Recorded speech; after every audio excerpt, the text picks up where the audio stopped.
Good evening, everybody. Welcome to the stream. I don't know why my green screen is fritzing out. Probably because a fan is blowing against it or something uselessly daft. Oh, can you all hear me all right? It's not quite as flickery as it was before. You know what, computers. Oh dear.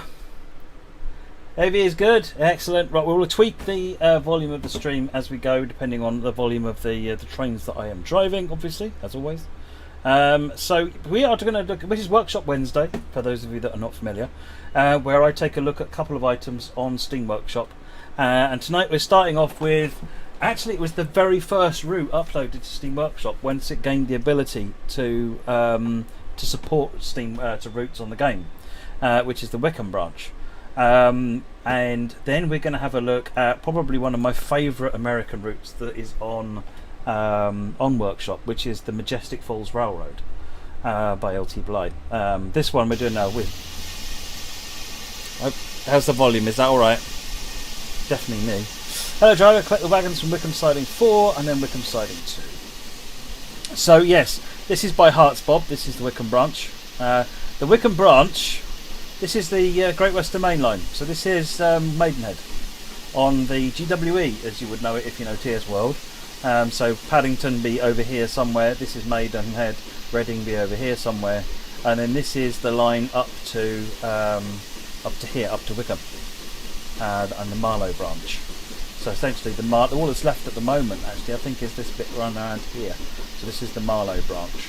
And the 166s in the LRT go up and down there. But this is a Steam era route. You want me to turn the volume down a bit? I'm happy to do that. There you go. How's that?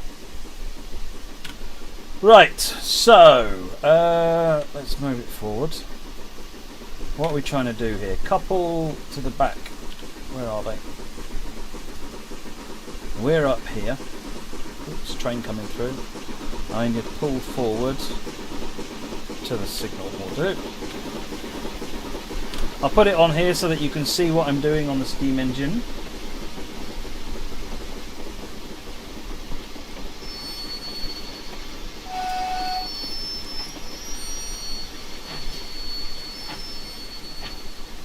I'm managing to keep cool today.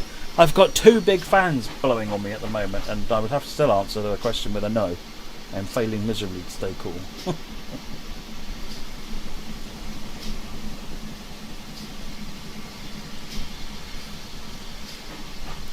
It's not too bad outside, it's just in the garage it's really hot. We're going over to this road over here, which means pulling forward to here and coming back. I took a walk out to the local garage, and I thought I'll get a nice drink, nice cold drink, and yeah,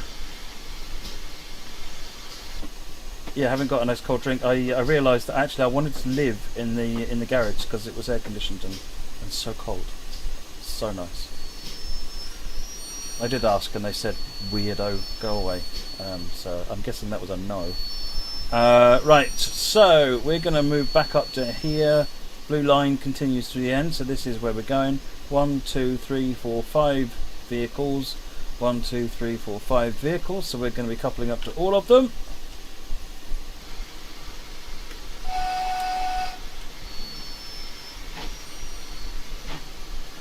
We will be going from Wycombe, Thomas Siding, Cookham, down to Maidenhead. So we're actually going to do this journey all the way down to Maidenhead. So you'll see the Great Western Main Line as it was in the Great Western period, which obviously is, you know, when it was best. Controversial.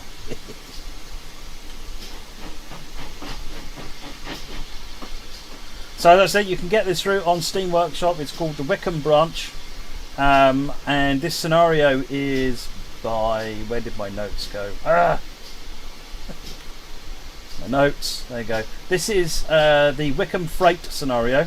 It actually says 56XX version up here, but we're driving a 57XX, so I don't know what's going on there. But this is by Chris89, I think. Oof. Brakes.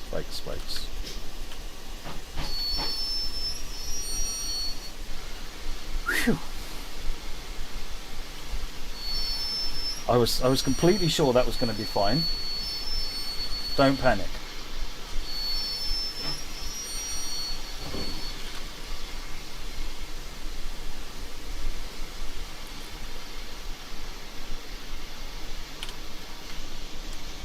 Did that couple? It did. Right, where are we going next? It hasn't said that it's coupled.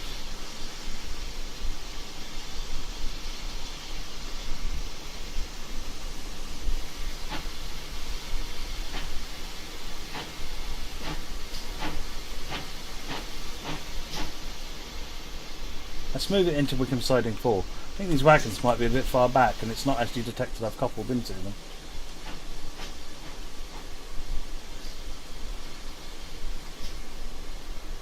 What we'll do is we'll pull it all into the siding, we'll uncouple and we'll recouple.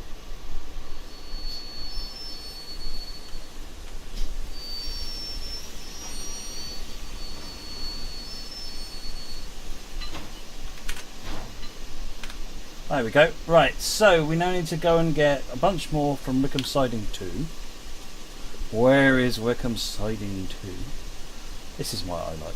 I live for just bumbling around in yards. It's magnificent. It really is. A little bit concerned that I haven't really got enough room to go and get all of those. Oh yes I do. Yeah I do. Stop panicking.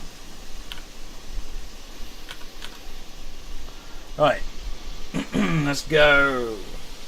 How hot is it? I've not got a clue, custom picture. I think if I looked at a thermometer it might feel worse than it already does.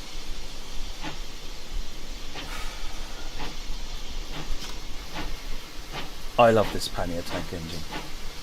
Pannier tank, otherwise perhaps known as duck to some people, is a lovely loco.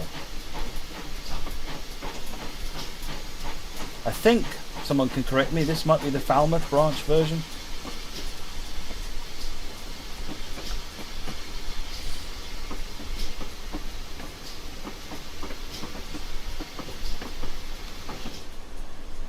Right, where are we going? We need to clear this junction here. Let's already get the brakes going then.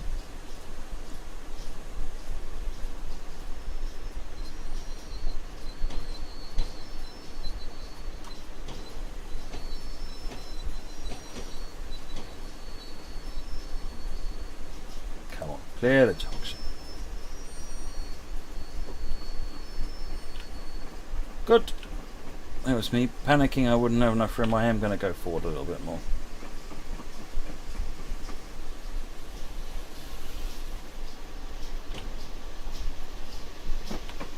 Now we're good.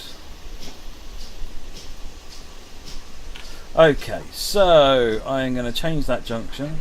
Leave that where it is. Remember, follow the blue line. Blue line tells you where your train is going to go. Make sure it's going in the right direction. If you're getting used to steam brakes though, and the same is true for someone like the other manual lap locos like Class 101, I'll show you just some practice moves you can do just to get used to the way that this works. How am I coping with the heat? Fine. It's hot and I'm complaining a lot, but to be fair, the complaining a lot bit is not really any different to normal. That's just kind of me when I'm awake.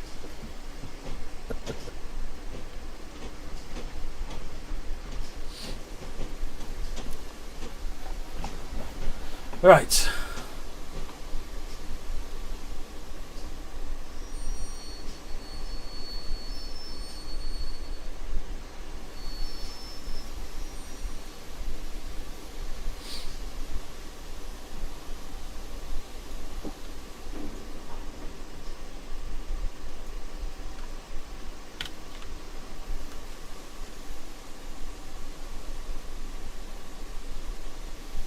These are actually in siding too, so we're all good. These should be just fine.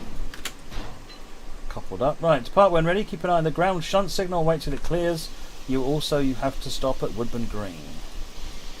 So, when you're using manually lapped brakes, and it's easy to demonstrate on here, you'll notice this is the inches HG that's going up, inches of mercury. That's how what's going on with the what's going on with the vacuum brakes. The lever has got an apply setting, a release setting, and usually a self-lapped or a running setting. There's running. Self-lapped and running kind of doing the same thing. They're holding it where it is. So the thing to do is this. It's not this that controls how fast you're slowing down. This is what says how fast you're going to slow down. So when you are on release, so this, if we just wait for this to come all the way up, the brakes are still on at the minute, so we keep going off, and it's coloured green to tell you it's going up. And then eventually, this will finish at 25. Right, the brakes are now completely released. If you want to apply that, and then what you should do is put it back into running, and then you're being super efficient with your steam, and you're not wasting it trying to continually create a vacuum that's already been created. If you want to apply the brakes a little bit, then you move it in, and as you see, there's a little bit of movement, but I think just into apply, it's going down slowly. If I move it further up, it goes down faster. If I move it back to running, it holds it where it is. And if I move it back to release, again, it goes up.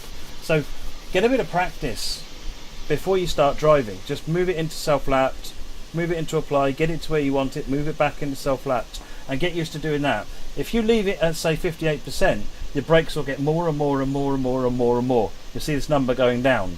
Imagine this number from 0 to 25 is the brake pedal, your brake pedal on your car. Yeah, so when it's at 0, you're hammering the brakes as hard as you possibly can. So at the moment, the brakes are coming off, and then if you put it on apply, the brakes come slamming back on again. Whereas if you put the brakes on and hold them, then the brakes will stay at a certain point. I've obviously rebooted my streaming PC, and so therefore my camera settings have all reset themselves. Hang on a minute. Logitech cameras hype. Da, da, da, da, da.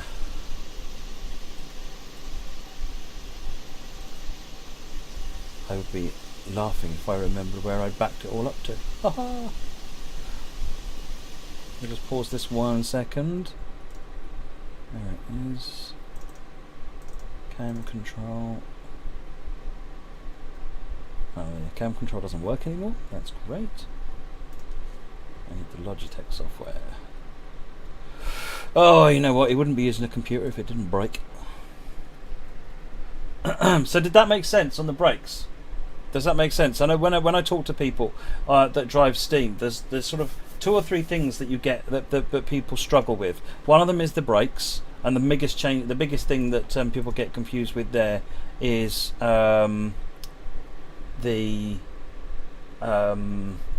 leaving them in the release setting. You need to put them back into the running setting. In fact, you can hear, if I put it in release, hear that. If you put it back into running, you notice how that stops. That's a really good indicator.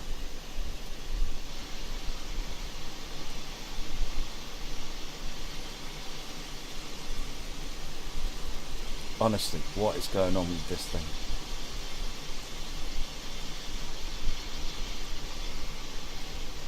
Hey! So I've got 2 zoom settings now apparently. Not enough and too much. No, that's going the wrong way. Come back!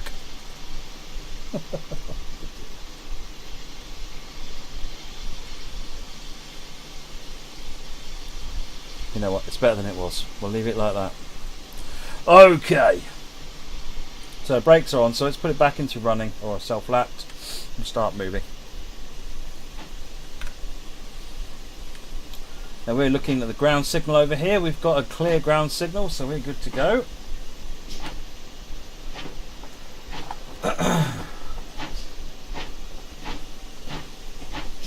I am slowly getting my streaming PC back into semblance of order. I've got a new working capture card on there now. I'm not using it yet, but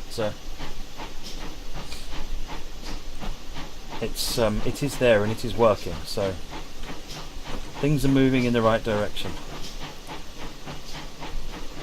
Yeah, this is the Falmouth Pannier. This is a really old scenario. I don't think Riviera line in the 50s was a thing back then.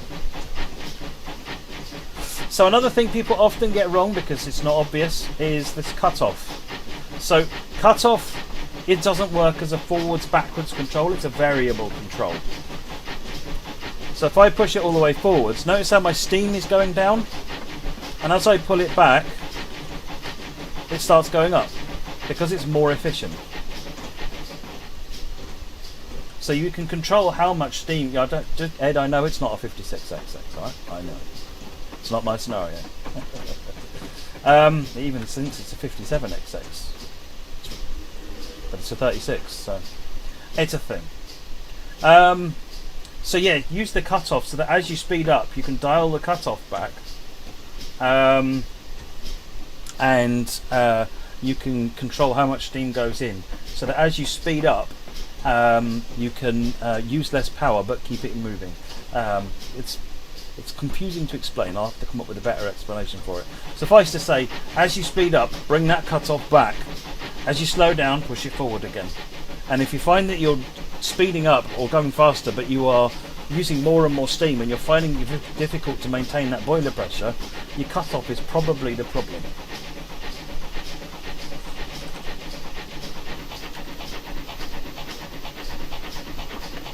Right, we're on our way to the main line. We're leaving one main line, heading for the other one.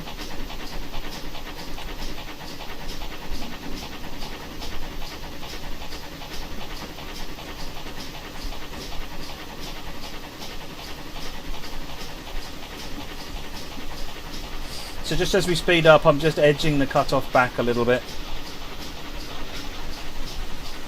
You might find even sort of at this speed, if I push it full forward, you find the boiler pressure's going tanking down. But we're also not speeding up very quickly, actually, compared to what we would do. And if I put it forward, don't go below about 15%. We're now able to speed up and gain boiler pressure. So just manage that cutoff is crucial to keeping your boiler pressure under control. There's another thing which is crucial to your boiler pressure, and that is the fire mass, which I'll go to in a minute when we get to our next stop at Woodburn Green.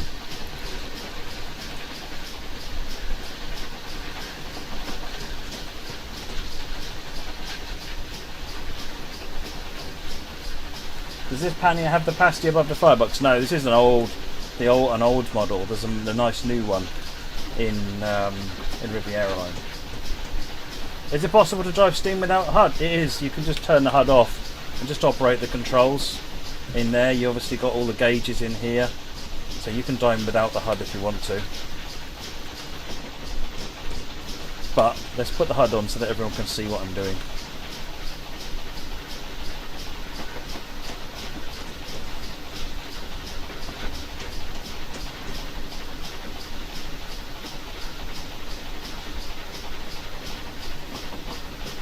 Cut-off sort of like a manual transmission.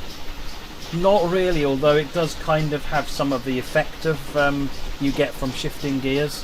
But all you're doing is controlling at which stage in the cycle the steam is put in versus when it's let out. Because what you find is that the faster you go, all that steam that gets put in one side, the cylinder's going backwards and forwards, all the steam that gets put in one side to push the cylinder, when you want to push it in the other side, all this has got to go out. So you're pushing against all that steam to go out as well. So as well as being less efficient, you're actually creating a problem because the steam you put in has got to be evicted. It's what comes out over here, up through the chimney as the chuff. And you've got loud water coming up.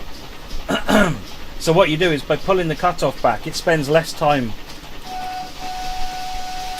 It spends less time putting steam in, so that it can use it can expand better and give you more efficient use of that steam. So it's like variable. I'm hesitant to say gears. It's just using. It's quite different to gears in a lot of respects, but it allows you to do the same end result. Is chuff a technical term? Yes, it is, Crucible. Yeah. Will we ever run out of coal and water? We will. It's down to 46% coal, 61% water. Those are down here. What I'm not doing is putting anything in at the moment because I'm going to show you how you check for ideal fire mass, which is the key thing you want to use.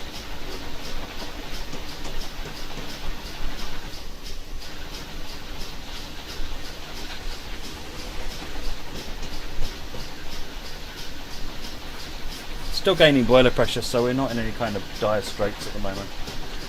You can put fire in because you can operate somewhere here. There'll be a control for operating the. You can open the firebox. and then you use the F key and the R key, which you have to have the HUD off for, so you can manually fire if you want to, or you can just click the button.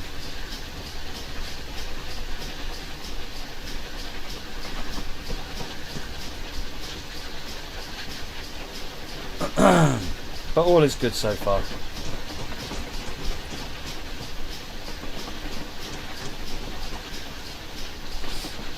Indeed, Train Sim Guy, that's exactly right, yeah. Euromaster, indeed, it's a passenger pannier tank, a 3650.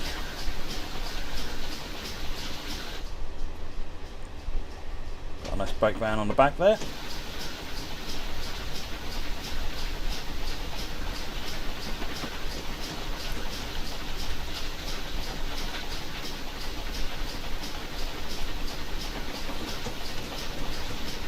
Beast, I got them from Specsavers.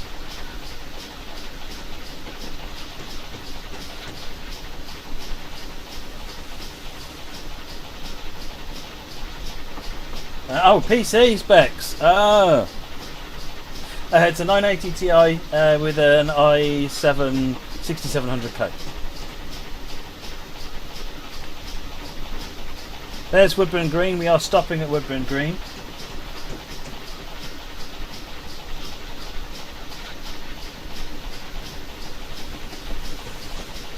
And then we'll look at the fire and the water controls. So for looking at the fire and the water controls, if you turn this HUD off with the F4 key, or if you're on this HUD, you press the F3 key. If you press the F5 key twice and get the information in the top left corner, we can start to see what's going on in the steam engine a bit more clearly. And you can see boiler water level at 0.55, fire mass 176 pounds, so it's quite low. So we'll see what more about these details in a minute. I think it's stopped. For now though, let's press F4.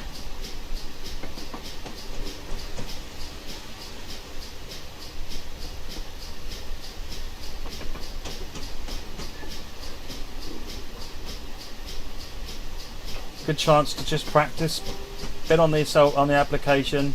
You can see we're slowing down nice and gently, possibly not gently enough, a bit more on the brakes. Ease it back onto the hold state, we're slowing down a bit faster. Again, probably not fast enough.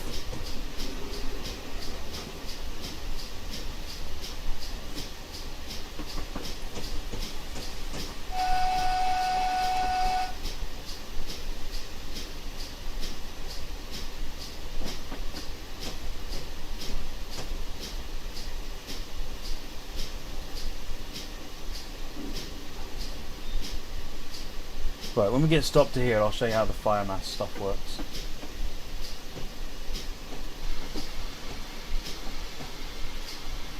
Remember, when you stop, put your cutoff back to full forward so that you get maximum traction again for starting off. It's also good practice, although it doesn't matter technically on these older models, but it's good practice to get into. When you stop, make sure you open your drains. Right, so fire mass. If I hide this HUD, we're currently £172, and you can see our current steam generation rate is 660 and falling. So if I put the coaling on, you can now see that that's going up, and the steam generation rate is going up. You can just about see that. When you come to Thomas's sidings, please stop just after the ground signal and reverse. But we're just going to hang here for a minute, and you'll notice that the fire mass is going up because it's shoveling coal onto the fire. The steam generation rate is going up. Now what you want to wait for is when it starts going down again.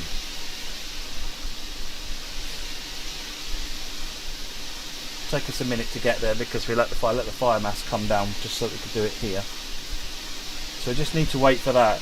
When your fire mass is, my fire mass is ideal. When this number hits the ideal, it's a fictional number, then your steam generation rate, it's going up. When it hits ideal, it'll stop and then it'll start going down again. And that means you're generating the absolute maximum steam, which means you'll get the most out of it. So if you're trying to pull a heavy train up a hill or anything like that, then your best bet is going to be to try and maximise that, which is to learn the ideal fire mass. Once you've learned that, let's say £350 or £500, whatever it is for this loco, And you also then be able to work out, okay, that means 72% on this graph or something. You don't need to worry about this anymore. You see it's going down rapidly, that's it. So it's about 62% actually looks like the ideal fire mass. So we've got the fire mass in. Water is dead easy. Water, which is at 0.54, 53%, you just click that button, it starts putting water in, and don't let it go above 100% basically. It doesn't matter, other than the fact that when you do that, it will hurt your boiler pressure. Does that make sense? Right, we are going to Thomas's siding, which is where exactly? That's coming down here. So we're going to come up here and we're going to drop off some some freight wagons down here. So let us pull forward and then reverse. 732384 is the rear one we're dropping off. Is that the... what is that exactly? Okay, 732384 up to presumably 614. No, 6214 is that one. So those are all of the vans and the brake are getting dropped off. Cool. Let's get going then.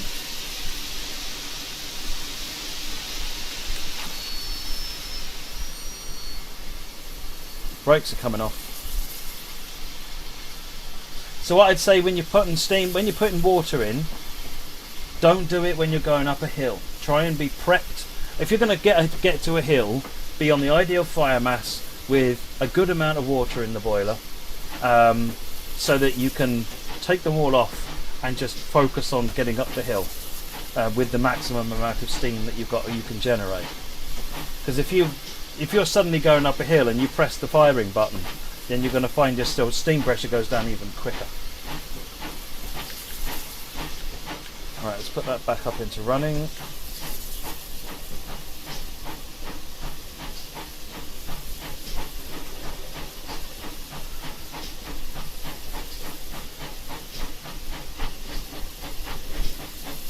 So our next waypoint is just down here. We'll just go to Thomas's sidings.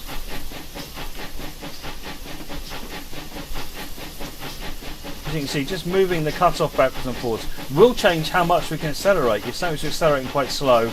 If I was to pull it forward a bit, we'll go accelerate a bit faster. So sometimes you want to trade off lowering your boiler pressure to accelerate more. It's like accelerating in a car.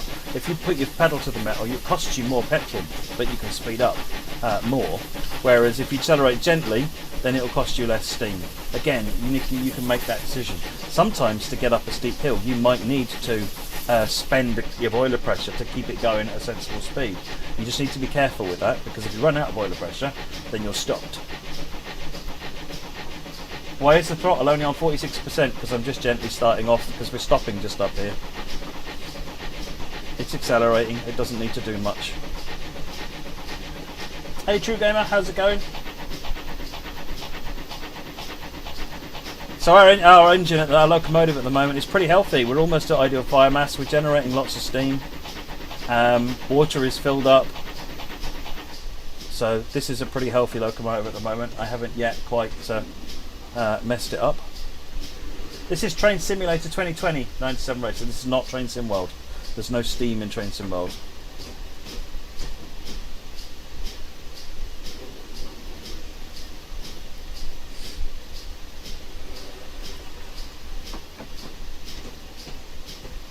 Train boy, you know what that means then. It means you've got to do it again.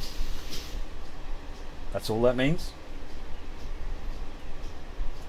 We dust ourselves off, we pick ourselves up, or the other way around, and we have another go. Don't worry about it. Right. For a fourth time.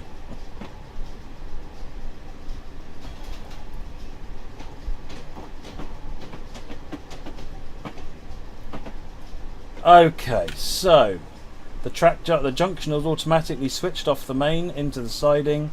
We now need to check the blue line again, follow the blue line. I would always set junctions all the way through, just in case you end up running too far in. Give yourself plenty of slack. Again, you prove the blue line is okay. So as soon as this is finished, we can release the brakes.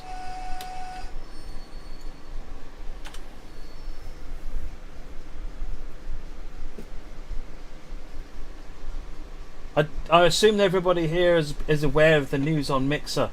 Remember, you can still watch these streams on YouTube and Twitch.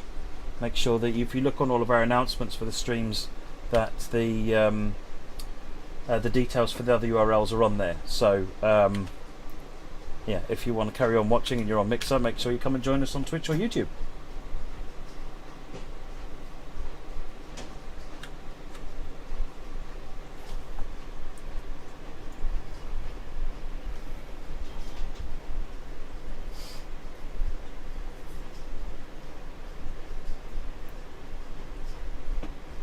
What's Mixer? I think the problem is that there were too many people asking that question.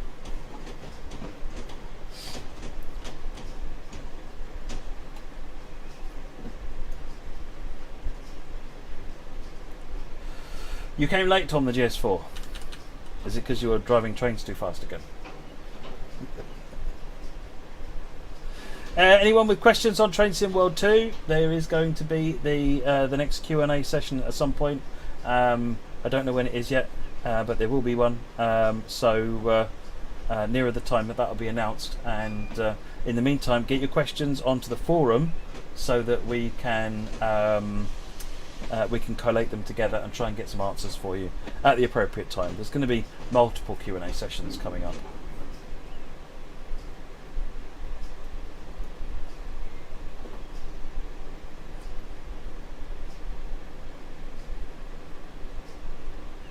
Right, so we're dropping off the last few wagons here into this siding, so let's just pull back a bit further. This is actually using Western Lines of Scotland rolling stock by the looks of it, so it's not that old. Hey, it's got a brake man I put in there. Right. We need to uncouple this one. Right, collect the wagons that are in siding 2, which is these ones. So let's pull forward and then reverse.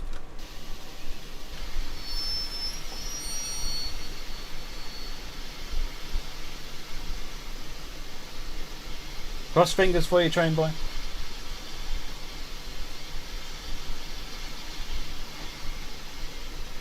Airspeed, as and when there'll be stuff for gameplay videos, we'll let you know.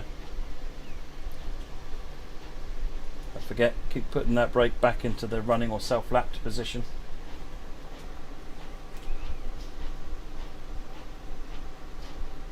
Some steam locos, it's a bit difficult to find the balance point where it'll hold it. The older ones it's dead easy, but some of the more ones like the Riviera ones can be a bit harder to find that. Just try and make it, if necessary, not like it's fully released. Make it, you know, because it's a variable control, just ease it off a little bit, so and that'll just make your life a little bit easier.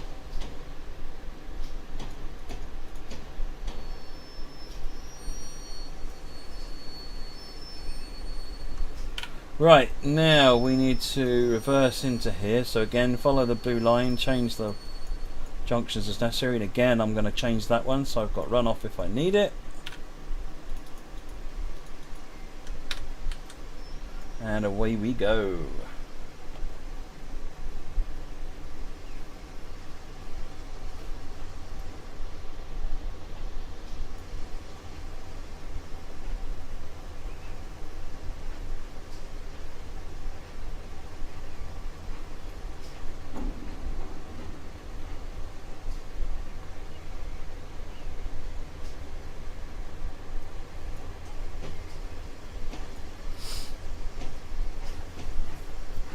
This is my favourite kind of thing, a pick up and drop off type thing, because you get to a bit of driving, a little bit of shunting, a little bit of driving, and it's a nice mix.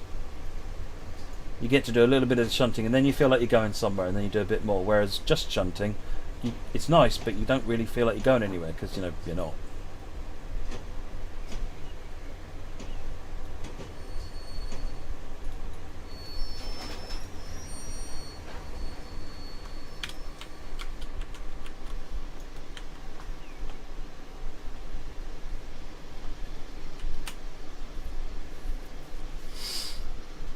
You're a big train fan, are you, Trade Gamer? Nice, me too. Me too. Come on, driver, get on with it. We ain't got all day. Wish you could take Big Boy on this map. Well, you can make your own scenario. coupled. Right, next stop is Cookham. We've got a new brake van. We got a new brake van.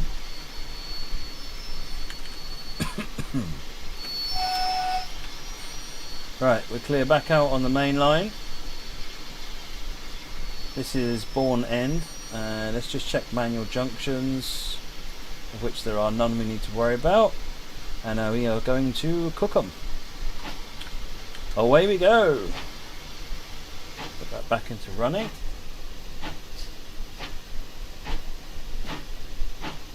Car Box, this is the High Wycombe branch line. It's on Steam Workshop.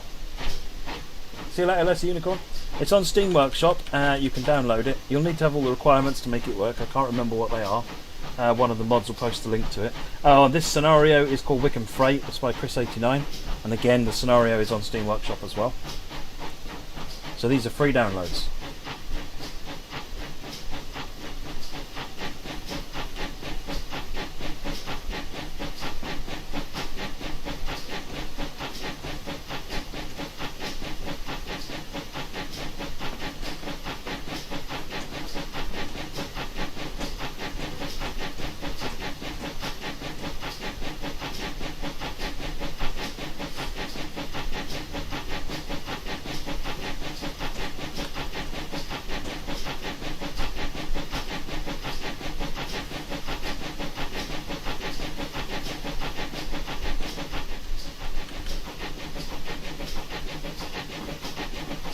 Get some speed up.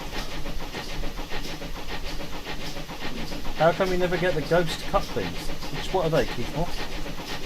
Oh, do you mean trains that go by in the other direction? It's just a bunch of couplings flying by. I'll explain what that is. That's what you mean.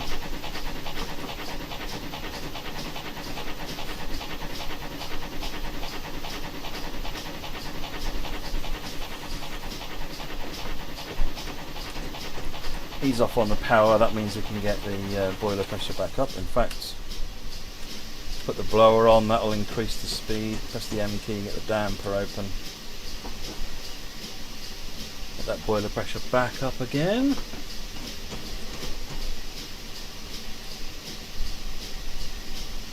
.25 limit as we go through Bourne End, so I'm just going to put the brakes on a bit and slow down. Actually, let's put the brakes on a lot and slow down.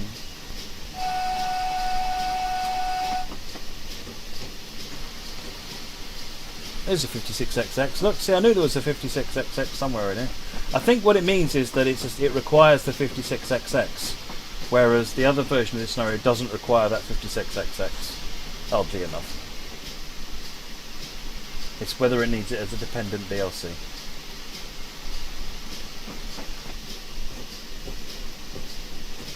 Oh, when you try to couple and the two wagons sort of merge together and end up derailing. I don't know about that one then, Keith. Has that happened on any Steam DLC, or is that on download stuff you've got elsewhere? Generally points to the collision volumes and couplings not being set up properly.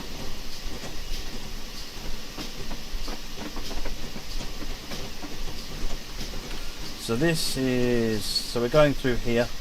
Got the other line can go down to here as well, where you can go to Marlow. There's a bunch of scenarios on Steam Workshop for this route.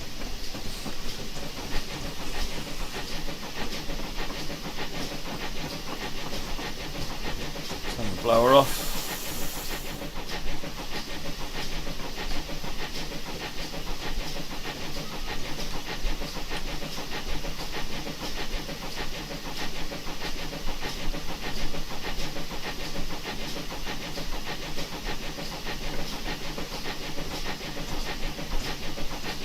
Clear Creek has oil-fired locos. Yeah, I think the FEF might be for oil-fired as well. But yeah, the FEF is oil-fired. That is fantastic. If you like difficult to drive or realistic to drive, let's call it realistic to drive. The FEF is an absolute beast. Really rewarding when you get it, when you figure it out and get it right there.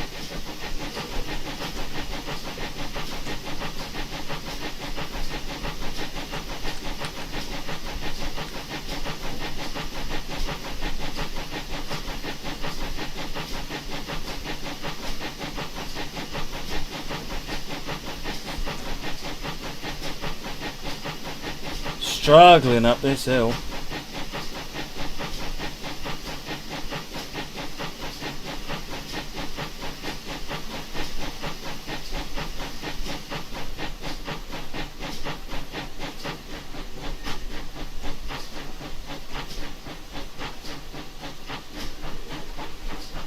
Oh, I did not like this 110.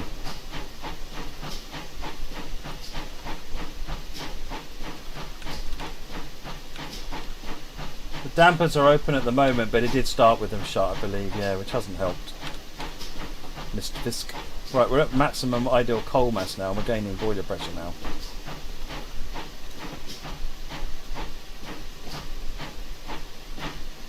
See where the top is, look.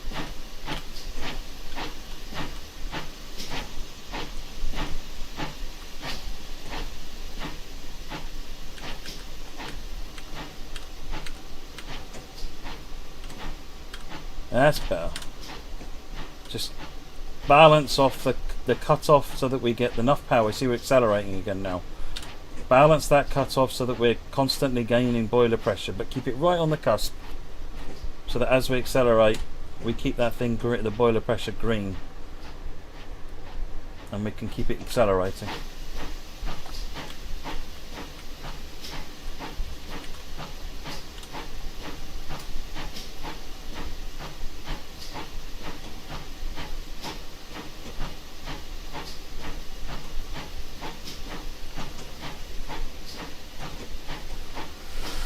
Have I been on a steam train like a Heritage Railway? I've been in passenger coach behind one, but I've not actually been in the cab of a driving one, no.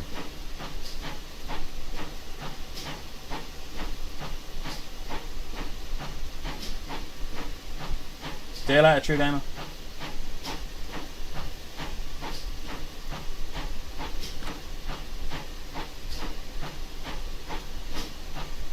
I've just edged the cut-off forward a bit just to help it gain speed. I'll spend a little bit of boiler pressure just to get it up the hill. What I am going to do is just keep it at that maximum ideal coal mass though, at around 63%. Little and often is perfectly correct for firing. So you see it drop down a bit, top it back up again, top it back up again. There's no difference with the water level. It can be at 10% or it can be at 90%. It doesn't affect how well the thing will steam. Some of the more modern, more difficult, more recent, and more difficult, complex to drive locos actually model the gradient that you're on as well. So if you imagine you've got a water level, sorry, my microphone's in the way. If you imagine you have the water level here and you've got a train, if the train is going up the hill, then the water level is going to look like you've got more water. If you go down a hill, it's going to look like you've got less water. And they actually model that to where you'll suddenly find yourself going, like at the moment, I'd be looking at this going, that says 68%. And as soon as you get to the top, suddenly it'll say you've only got 40% of water. And you're thinking, wait, where'd all my water go? And it's because the water was all bunched up to the back of the tank.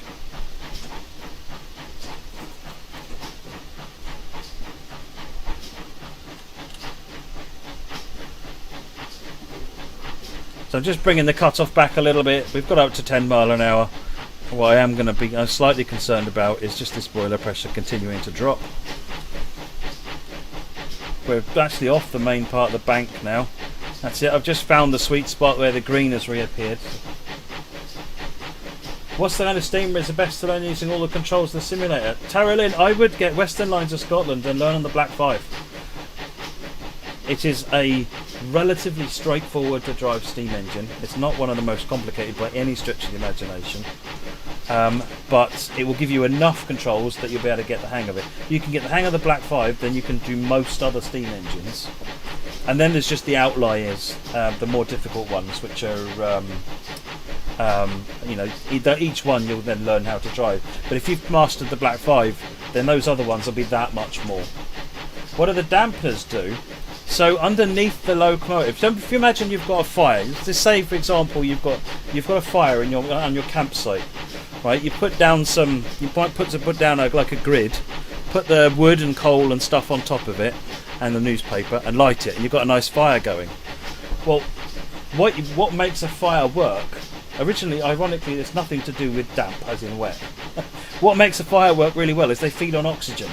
So what happens is you've got these two doors under the train, or one door depending on the train. And what happens is that when the dampers are closed, or off, as they call it in this game, then it's closed, it's sealed. There's no air coming from the underside of the train up through the fire. You can use that to sort of hold the fire back a bit. If you want to generate more steam, then you open the dampers up and it will let air in through, and that can excite the fire and make it generate more steam. It'll make it a hotter fire for doing that. So again, another thing that you can find is if you so we'll put them back on the regulator now because we're speeding up. If you find that you're not generating enough steam, check your dampers are open, because under most circumstances they should be. Thank you. Right, it's streaming, so therefore it's food time. That'll do, just put it on the keyboard. Thank you. Right, so we are stopping at Cookham. Fortunately I don't have to cook them because someone's just brought me food. That's right, don't worry, I'll keep the day job. So the other thing is the dampers, and you've got the blowers. These are the two controls which can help you build steam. The dampers create a place for air to come through. They're just opening a door. That's really all they're doing. The dampers are allowing air to flow through the fire. The blowers draw air through the fire. So the blower is usually like a fan or something up here that draws air through and up out there. So if you imagine if you've got a fire, if you gently blow over the top of it, it sort of gets it gets more excited on the top, because again, if you provide a fire with air, then that's what makes it burn hotter.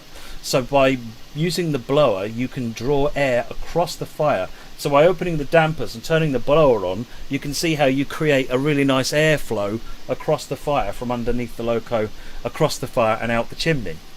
So at the moment, with the regulator off, if you watch my steam generation rate, uncouple the first wagons, right. So if you look at my steam generation rate here, it's at 858. If I turn the blower on, you see how that steam generation rate has gone through the roof. Turn the blower off, and now it's gone back down to normal again. Because by drawing air across the fire, I made it I made it a lot hotter, and that was able to make more steam. You don't need to use the blower when you're driving normally, because the act of the chuff creates a vacuum which draws air naturally across the fire. So you don't need to use the blower when you're doing that. You hope for a simple mode, yeah. And here we see why steam isn't in the game yet, because it needs thinking about. It's not straightforward. Right, drop off at Cookham platform 1. So we are dropping off 1, 2, 3, 4, 5, 6, 7 at and 8, and carriage 7 at Cookham platform 1. So that's 1, 2, 3, 4, 5, 6, 7. Is that carriage 1?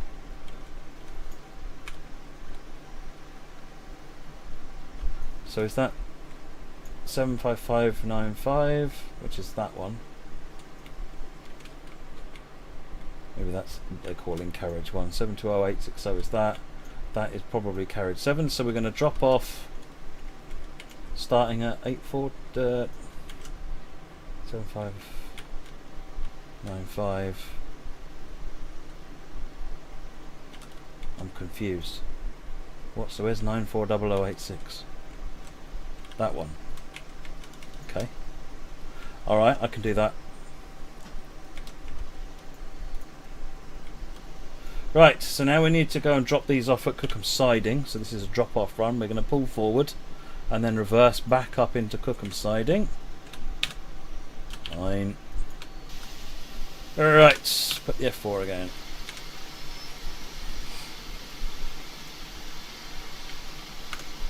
We've got permission to proceed through the red. Our fire is back, our boiler pressure is back up to a sensible level.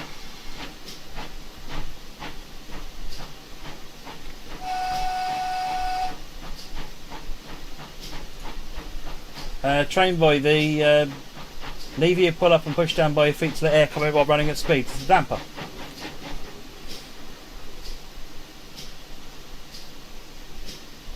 Water level in percent represents the total of the boiler or only above the crown sheet. It's the total in the boiler, I think.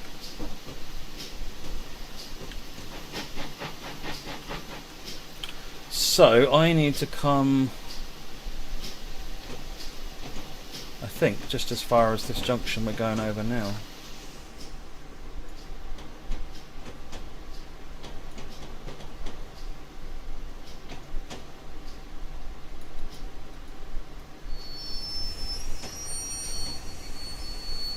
Has it changed? It looks like it's already changed for us. Again, check your blue lines, make sure it's gone correctly. And we've even got a signal. Look at this. It's like the dispatcher's listening to us. Oh, this is above the crown sheet, is it? There you go.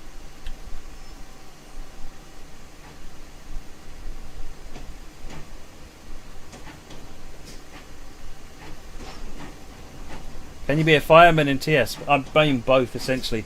This is the fireman controls down here. What this simplifies is things like, for example, this is done with, there's 4 different controls in the cab for managing the injectors, and this just basically says put water in and it figures out what to do with that.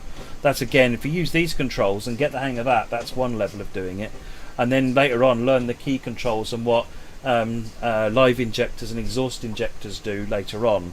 You can get a bit more efficient with how you use it, because there's a reason why you use an exhaust injector versus a live injector.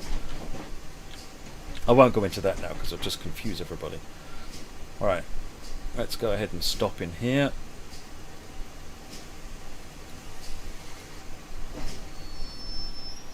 But if you're just learning steam, then I would definitely say to stick with this F4 HUD and use these controls. Right, what am I doing? I am dropping off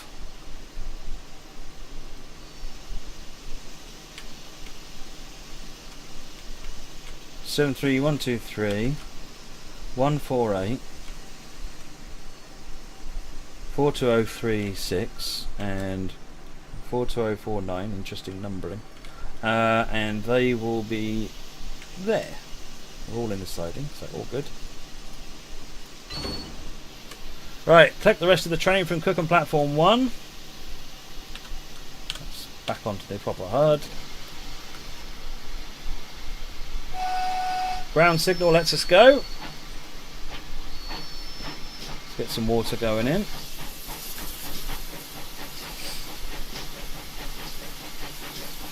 Yes, there is an auto fireman, but when it's simplified to these 2 buttons, you would do better to learn how to use it. In real life, wouldn't the quality of coal make a difference? The quality of coal makes a difference. Where you place the coal in the grid makes a difference. There's all sorts of nuances which aren't captured in the simulation, because then nobody would be able to do it. So hopefully once we've stopped, we'll get that line to allow us to come back into the main.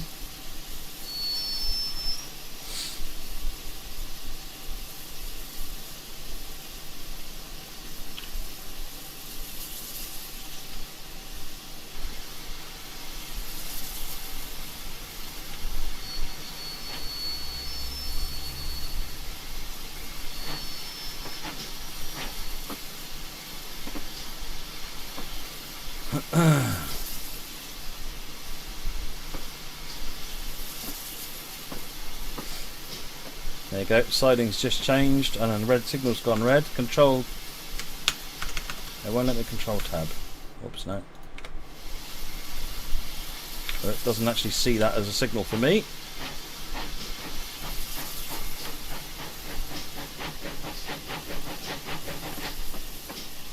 Right, so let's pull back in.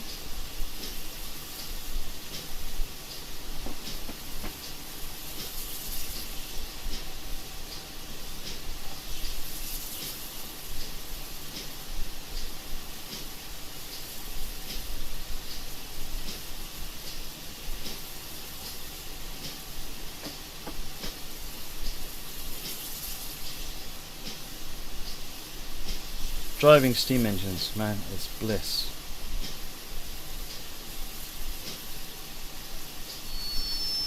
Crashing steam engines into wagons. That's what I call a Wednesday.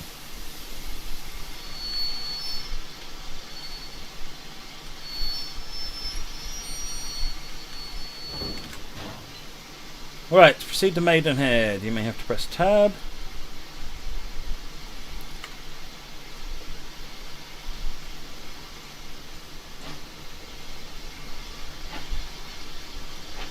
I think you'll find it's just a different name for the same thing. Hey, train boy.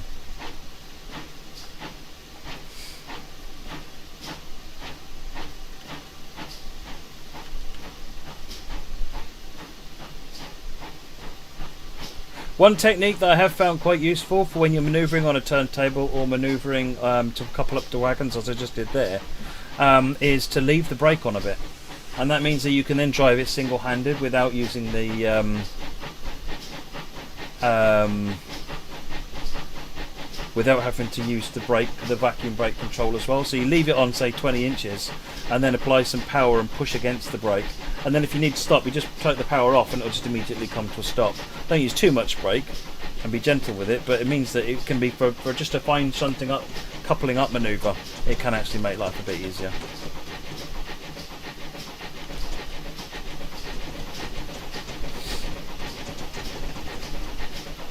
Right, we're on our way to Maidenhead now, 2.7 miles until we get to the bay, and then back up into the shed.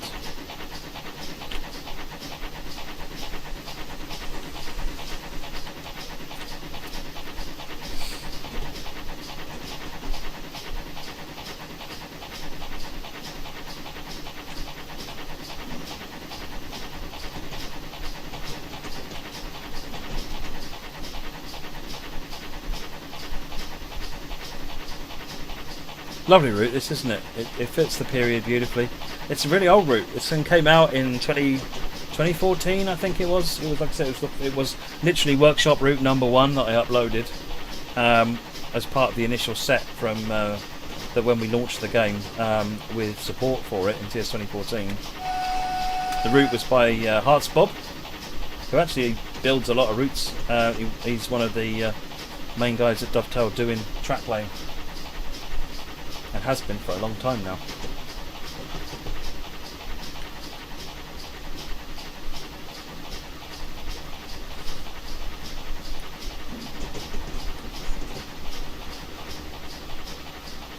Two miles to Maidenhead Bay.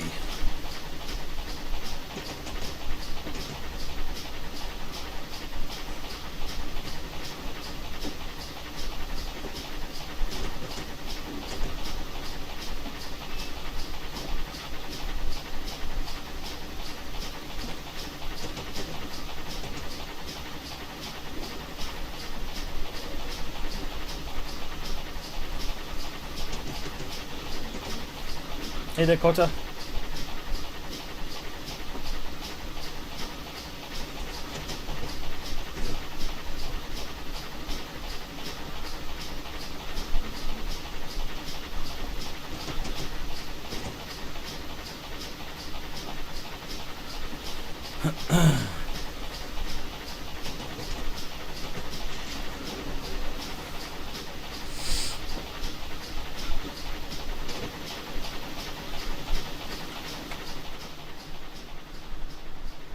Sort of a familiar scene.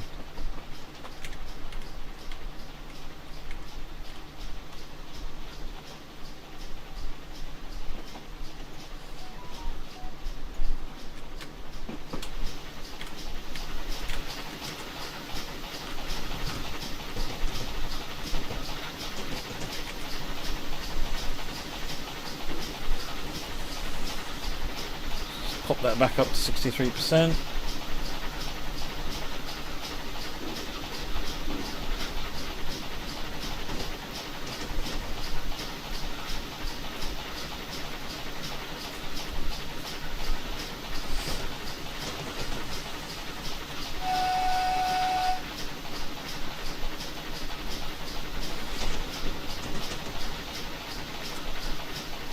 I mean, if you want to, there's nothing to stop you running a 166 on this route. I mean, it look a little bit odd because the time period it's set in, but if you're happy with that, why not?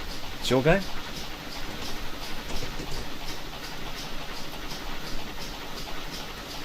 This is the bit that's in GWE. None of this is here anymore.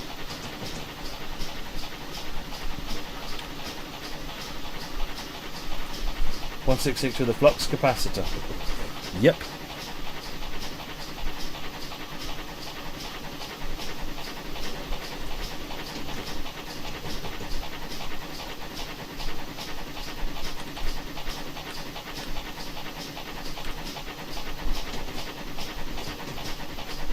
Short bump before we on the downhill run to Maidenhead Bay. If Steam came to console, how would you use a controller for all the levers? To be honest, we'll figure it out. I haven't figured it out yet. I haven't spent much time looking at it, but we'll figure it out. I know that much. Similar, I mean, it's throttle, it's a brake, it's a reverser. Those kind of work. They're the same controls you've got in every train. How you operate the firing controls, or if you even need to operate them, maybe they'll be automatic with a slightly more intelligent automatic fireman. Don't know. But these things all have solutions. Let's put it this way: it's not a problem I'm particularly worried about. You can drive this from a controller, even on the PC. It's quite good actually on the controller because you get nice control over the regulator, the reverser and the regulator. Alright, we're on the way down to the main line now, so a bit of brakes just to support us dropping down for that 15 mph speed limit. Wouldn't we have to do controller gymnastics? That's up to you, if that's what you want to do.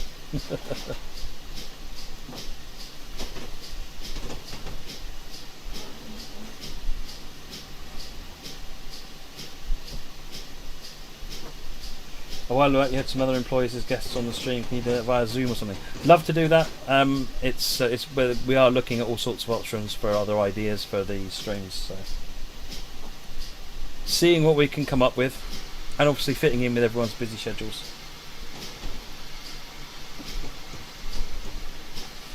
When you double head your engines, the water runs out. Sometimes I've noticed on double header engines, the value reported here doesn't necessarily match the one that you're looking at. Always use that number here to know what's going on.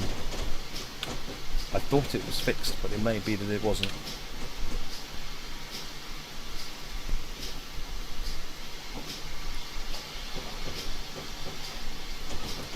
This is the Great Western Main Line.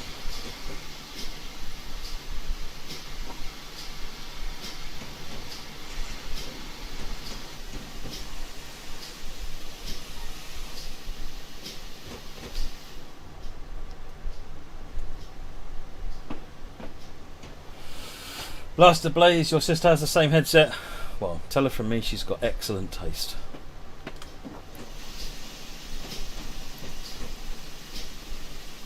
Clearly a very discerning person.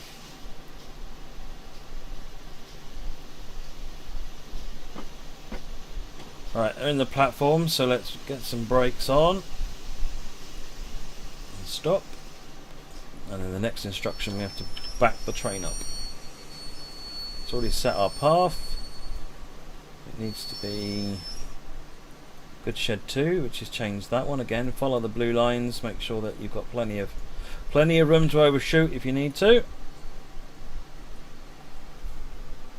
Maidenhead Bay still exists, yeah. If you go to Maidenhead in Great Western, you can see this area and how different it is. It's an interest. I always find it fascinating to compare them, but you'll see that effectively the lines coming up here to a single track, if I remember rightly, going off that way, but none of this stuff is here anymore.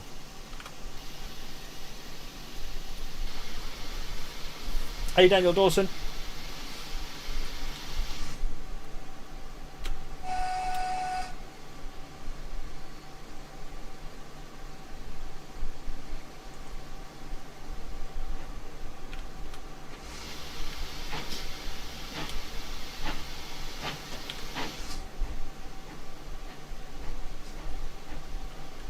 We've got a green light on the left, so we are good to carry on.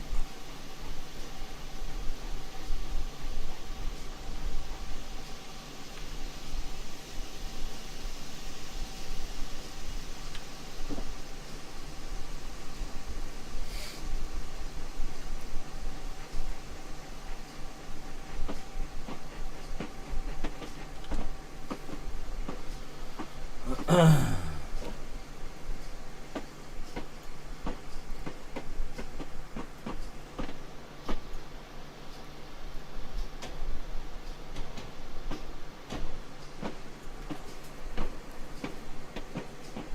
there, Jim Oates. Yeah, we're doing very well, thank you.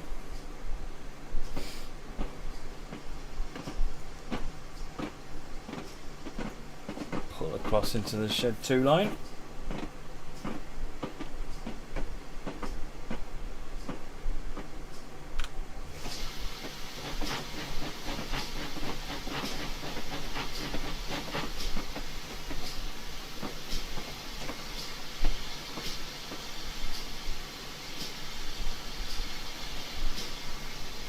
As soon as we're all in, put the brakes on.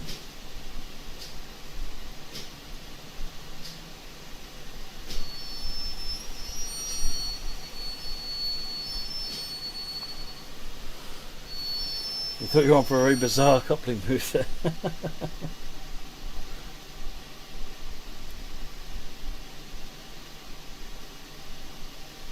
My food can wait. Looks like it's probably a calzone or a pizza or something. Oh, it's a calzone. Lovely. Yeah, nothing's going to get cold in this room. I bought a bag of chocolate yesterday. You know, a lot like Buttons things. I think within about 5 minutes it was all starting to melt, so I had to put it back in the fridge. Right, congratulations driver, you've completed today's workings. That was High Wycombe, the Wycombe branch by Hearts Bob. It's on Steam Workshop. And that was the Wycombe Freight scenario, which is by Chris89. Again, that is on Steam Workshop. Right, one more. When XSplit wakes up. Hey, thank you. Right. My favourite American route. This is glorious. So this route is the Majestic Falls Railroad by LT Bly. It is on Steam Workshop again. I believe it has some BNSF requirements, but someone can find out. So that makes it a little bit less accessible, but so worth it. The scenario, tons of scenarios on Steam Workshop for it, including some Steam ones using the AT&N consolidation, which really nice, but I can't remember how to drive it off the top of my head, so I didn't think I would push that. Right, train GPS 1 is the Gilbert Power Station run, a circular route which takes clean coal down to the power station and returns with empties, which are brought back here to Gilbert, where the engine runs round them and then departs to Augustine, setting down the empties and returning back here with another consist of clean loads. Depart for the power station when you're ready. Well, what? Hey, where are we going? Where am I? I'm here. We're going that way. Let's follow the blue line, make sure it makes sense, and that gets us onto the main. So our yards settings, where are we going into the yard? We're going into that road. Cool. Let's go for it then, shall we?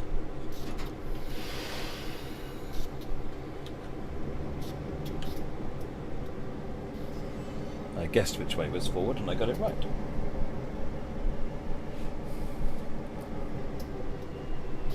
This is a logging railroad. And what you'll find, where are we going? Let me just see where we're going to run here. Gilbert.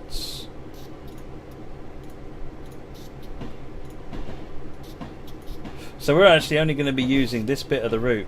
You'll find this section here is lovely and bumpy and also the author has gone to a great deal of effort to actually lay the track in all sorts of undulations, and it gives a real feeling of being a really rickety railroad. It's quite unique. It's very difficult to do, but it's been pulled off beautifully.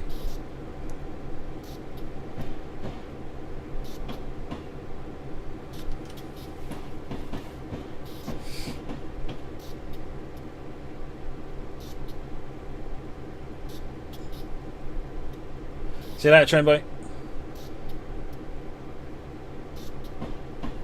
Hey there, That Friday Feeling. Glad you're enjoying the stream. Thank you very much for letting us know. Oh dear, right.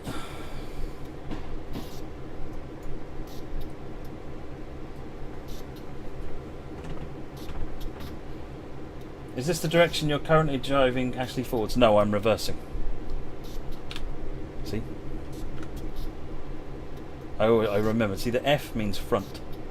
Literally, the F means front.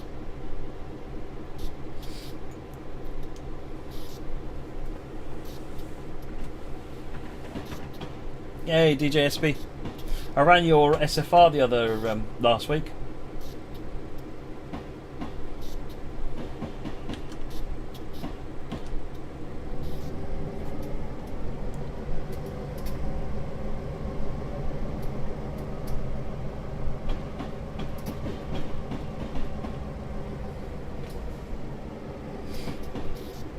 Do they look at a 20 and think that has too much visibility? Yeah, really.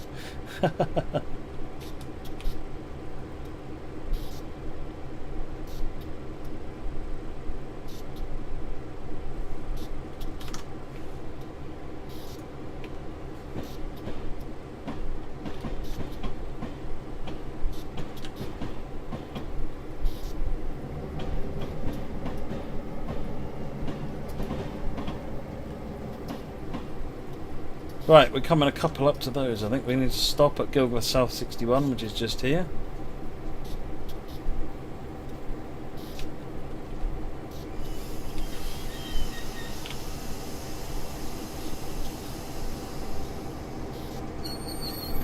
Then we're going to go to GPS, which is all the way over there. Ah, we're going to run all the way around the loop down to the power station down here.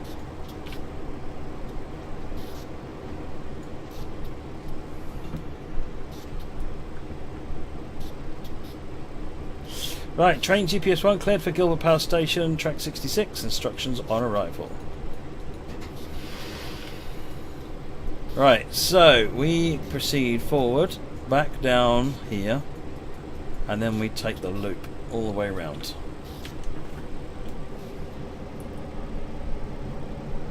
Daniel Dawson, I think you've got 2 days of Sam coming up next, which would be what? Thursday, Friday, so I guess I'm back on Saturday.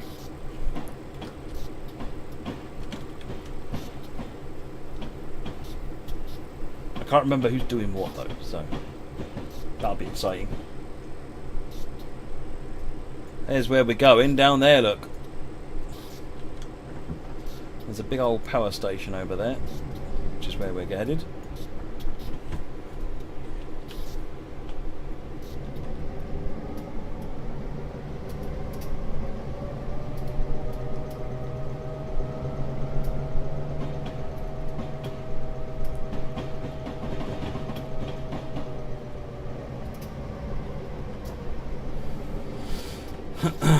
Up to the speed limit.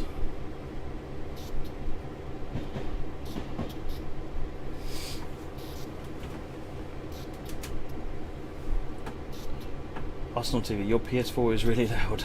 It might need a bit of extra cooling. For the exhibition PS4s, we've actually got a stand you can sit them in, which blows air through them, keeps them nice and cold during the, because they're running all day at the exhibitions. And also has space to charge the controllers as well. It's quite a clever stand.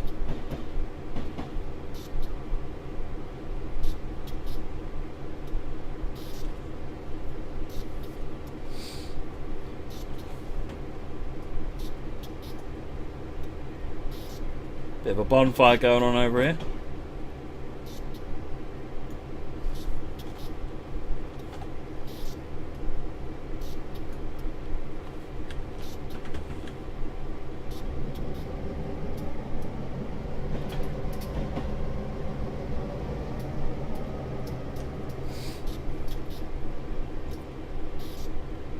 But yeah, there's lots of possibilities. I've done scenarios which run all the way round out onto the main line up there, and it's a fascinating journey. Gerogi, nothing's announced about the next gen consoles yet. Keep an eye out on the usual sources.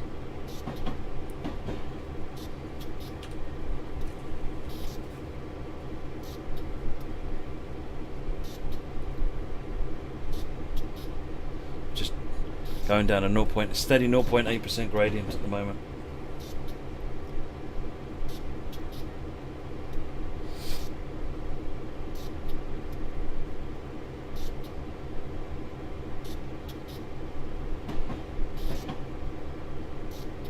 Which do I prefer, TS or TSW?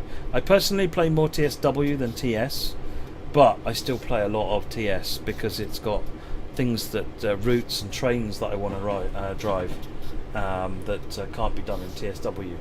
I enjoy them both, to be fair. There's an awful lot of really great content, and the stuff on Steam Workshop is some of my favourite stuff, to be honest. There's some really creative stuff.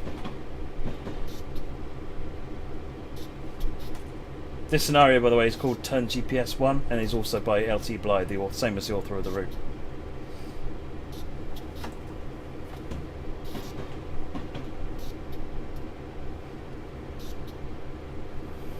Lucafla, your best bet, I don't know off the top of my head what that might be, but your best bet would be to drop a support ticket and outline as much information as possible.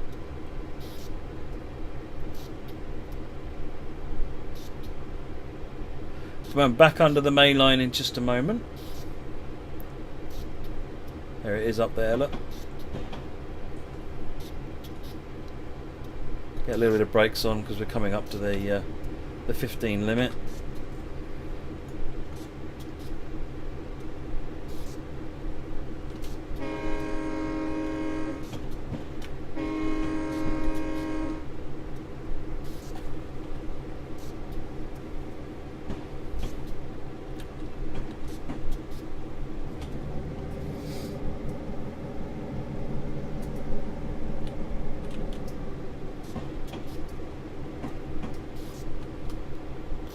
I guess we're going to find some freight cars down here.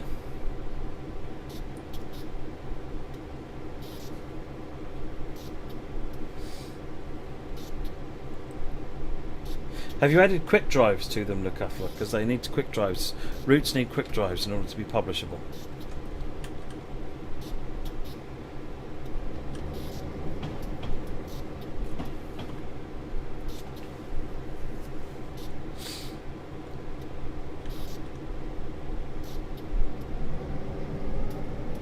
Right, we're almost at our siding.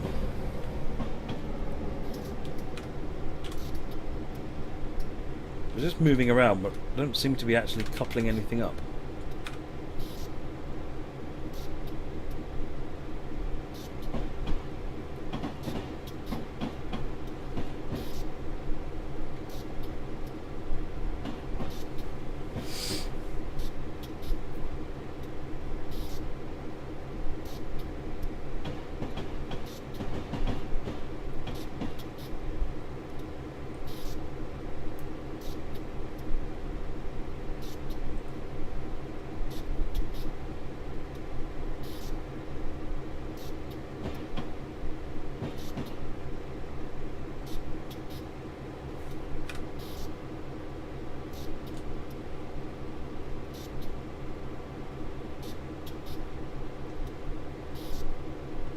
I've got the sneaky suspicion, even though the instructions haven't told me to couple up to those wagons, I was probably meant to bring those wagons down here.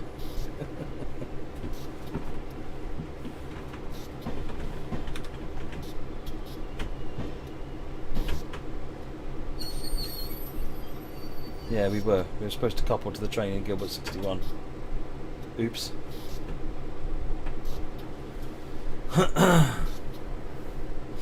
We floofed that then.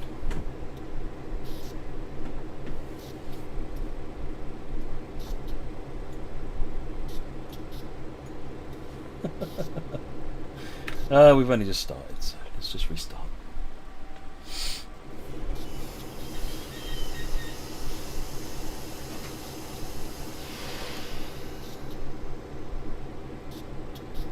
Different scenario authors have got different styles, and they don't always use the instructions the way that you expect them to. So it's always worth checking.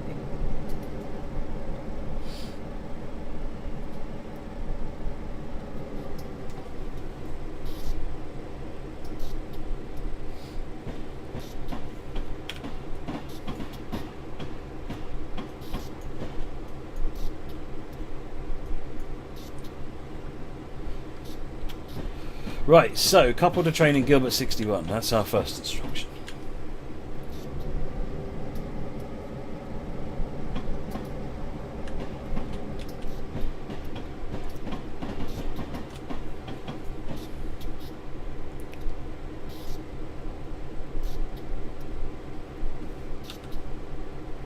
We'll get there, people. We'll get there.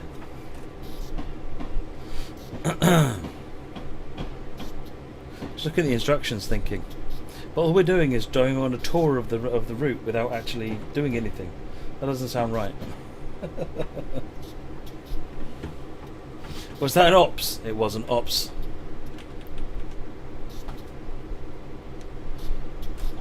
It's all about the oops.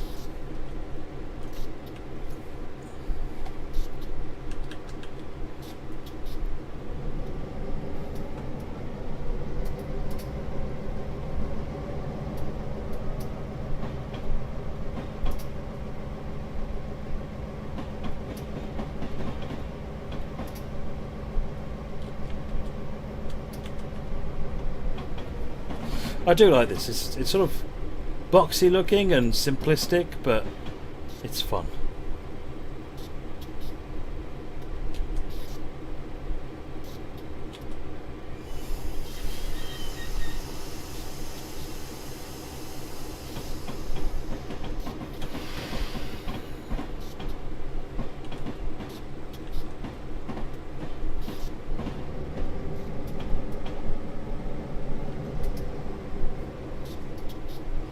Right, so couple to the train in Gilbert 61. That's this train here. Let's go ahead and couple to it.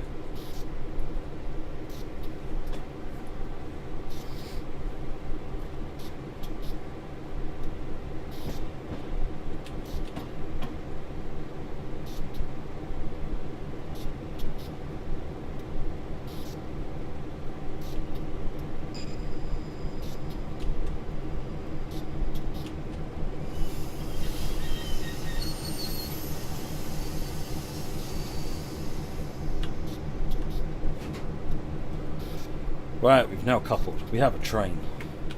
Now we have purpose in life. And the instructions say, depart for Gilbert Power Station 66, uncouple and couple to the cars on 65. So let's run to 66.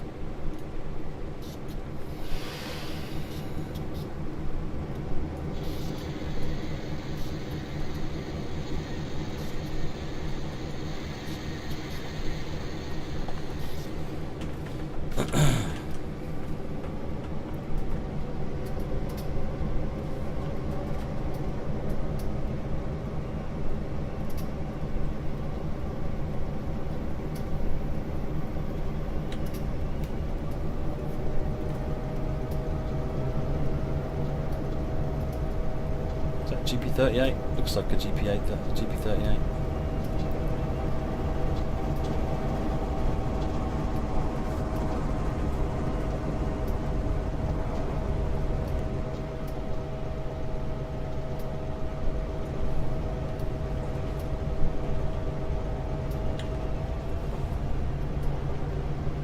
Notably heavier train. Probably not going to have quite as much fun going down the hill. Or we might have more, depending on how you your perspective on runaway trains is, really. Hey, Morgan Davies.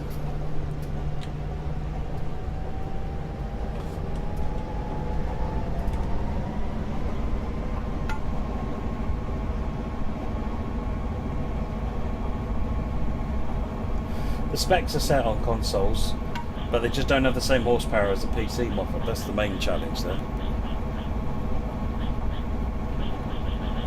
Certainly in a lot of cases when I've spoken to console owners, they don't want to feel like they're getting a lesser experience in the console than they do on the PC.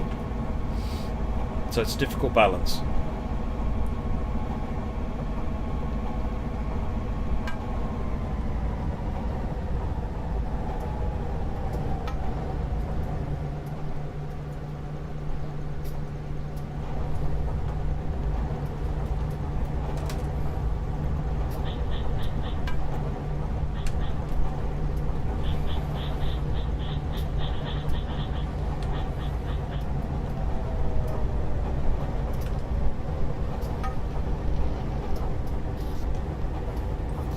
If you drive Chatham Main Line, can you see DT2 towers? No, the Chatham Main Line doesn't actually, the railway line doesn't actually go very near the dockyard at all.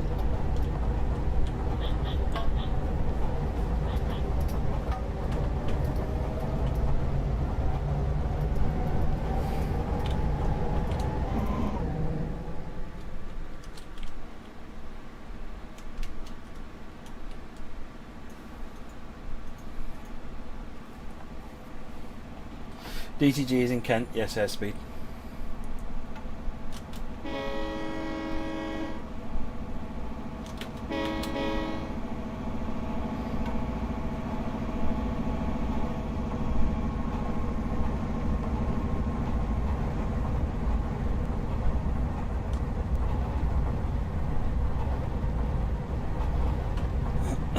You're in Dartford, are you?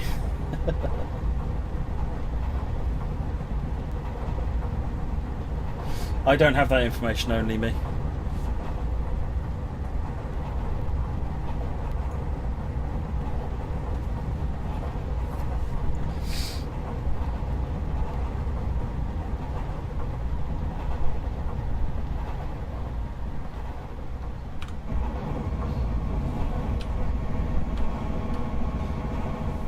Oh yeah, there is a model of the dockyard there, but it's very loosely modelled. What train is this? This is a GP9. We're on the Majestic Falls Railroad, which is this route.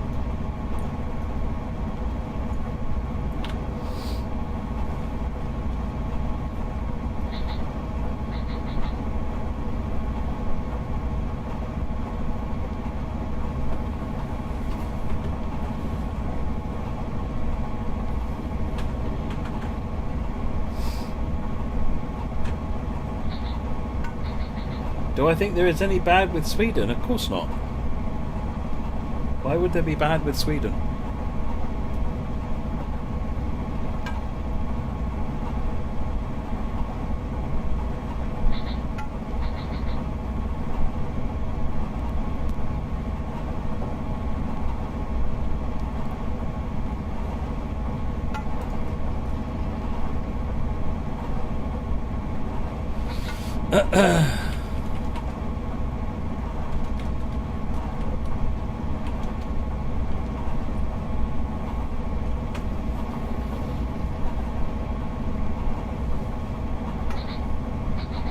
Hey there, Rob. How's it going?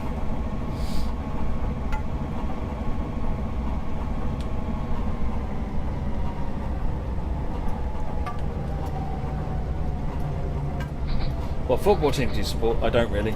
Crazy eyes. Not really into football. You know, but big update to Wreckfest. Lovely.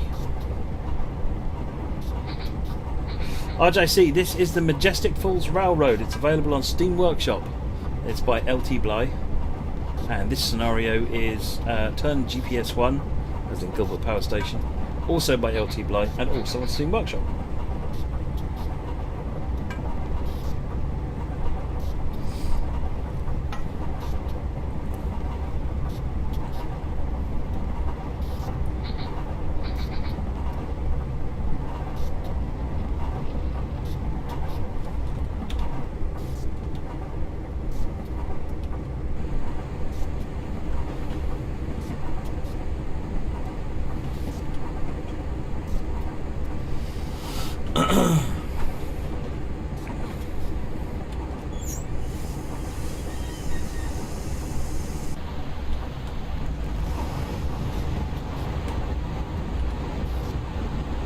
They're a bit fast.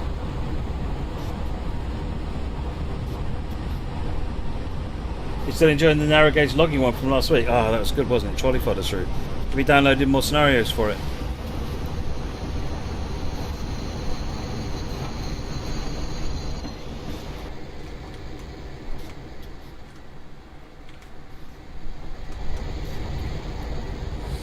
Right, where are we routing in here? To the correct place, bonus. And we are uncoupled, draw forward and going to 65, so we're dropping off these cars here.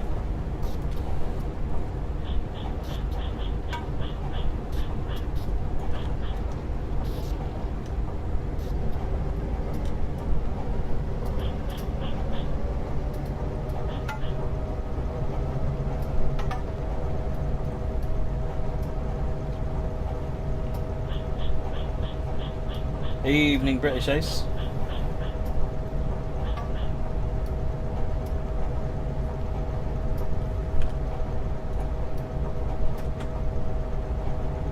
I presume there's some more.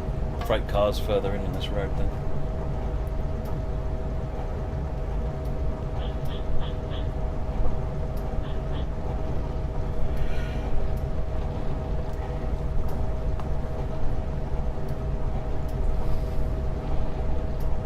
Ugh.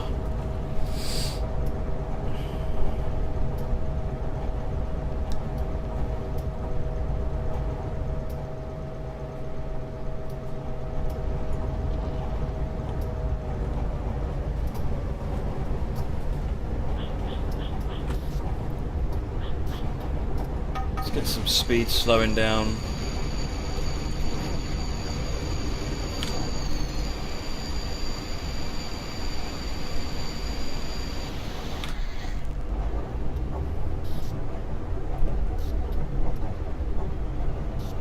Cowboy, is that even my headphones? Yes, it is.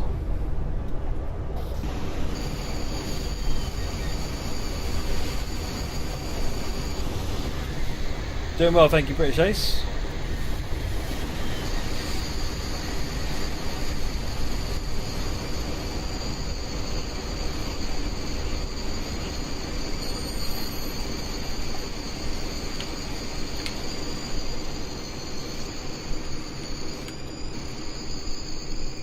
Just stop already. Right, power station. And it wants me to couple to the empty cars on 65 and head back for 61 whence we came from.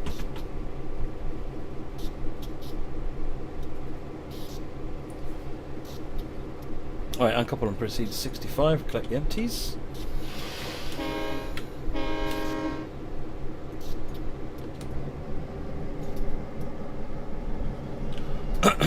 Blue line is good.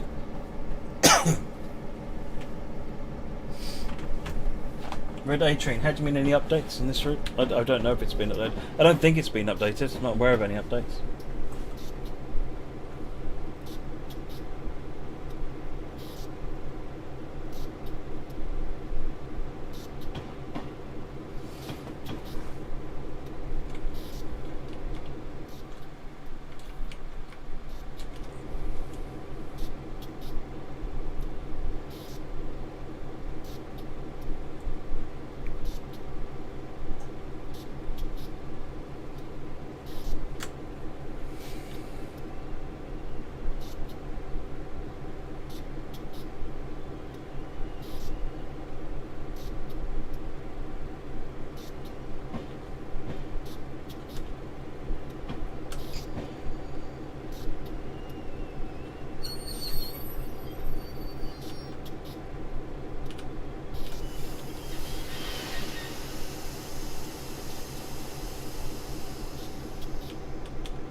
Right, got those. Let's go back the other way. Soon as the instruction lets us, we go back up to 61, uncouple and run round via 53.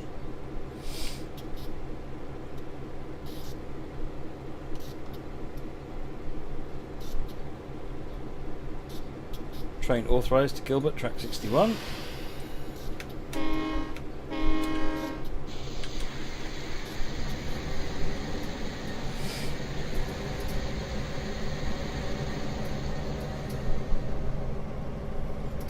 However, because those cars are there, we will need to adjust our route so that we go round those cars. Blue line collars carries on through. That's good.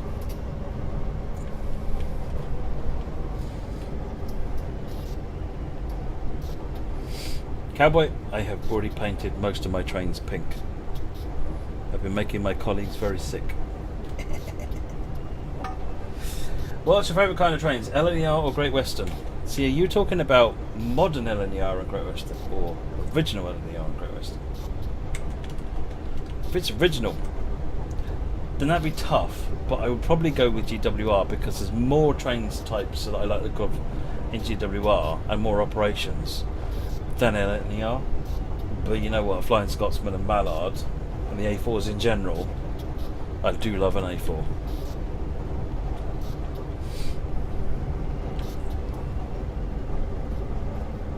Anything taking your fancy on the weekly deals there, Nigel?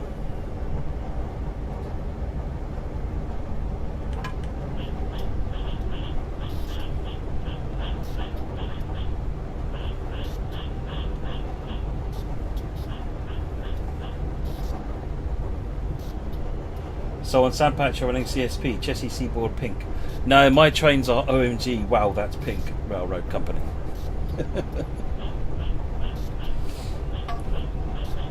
If you look up, there's an Australian operator called Roy Hill. They've got some EMDs, or some GEs rather, that look like AC4400s. There's something else, but they look like AC4400s. And I'm starting to paint up an AC4400 in their pink and white livery. That's good fun, really good fun actually. Too much good fun.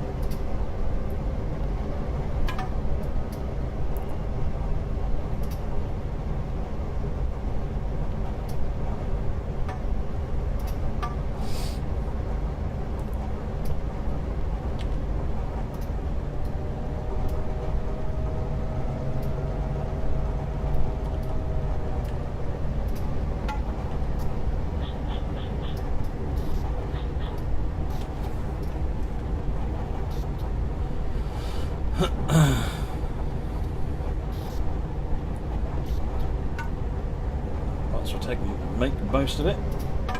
Wow, that's bright pink and white. It's lovely, isn't it, the Roy Hill? Absolutely lovely. My box cards are bright pink as well.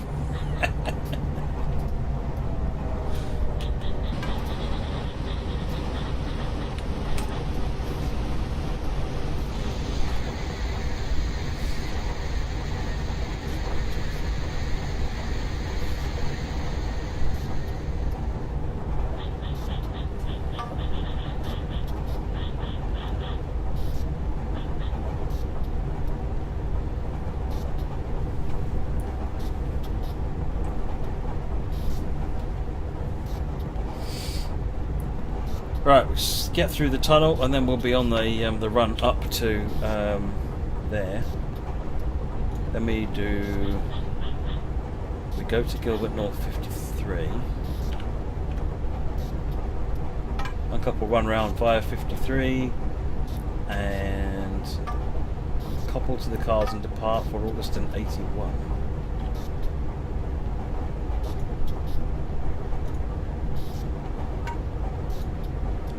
All the way down there.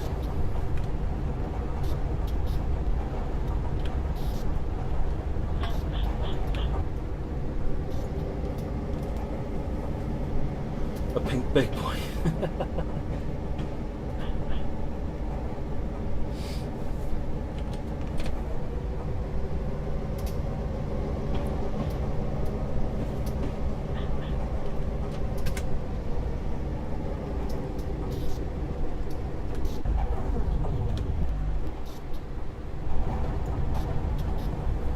It looks especially good hauling the pink with white stripes and pink with white polka dots train behind it though. Am I going to get PS5 British Ace? I'm going to see what happens when they come out. I'm not in a rush to get a next gen console. I'm kind of veering towards the Xbox because I've always had an Xbox, but the PS4 impressed me significantly on the PlayStation offering. So I'm kind of on the fence, maybe leaning a bit towards Series X, but a long way from actually making a decision.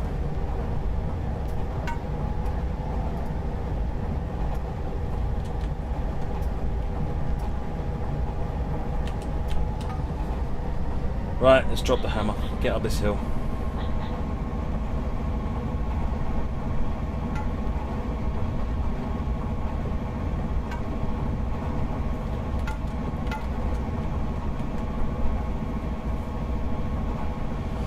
The next gen Spectrum console, that's actually in dev, isn't it, Moggle? Someone's making a Spectrum.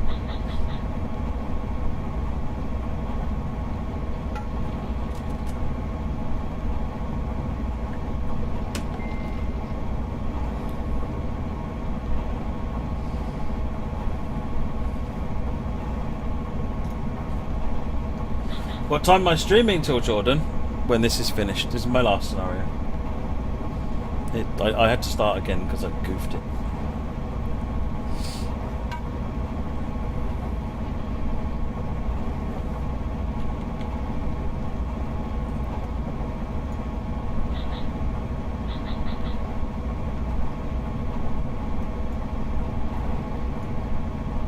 What, are you waiting for me, John?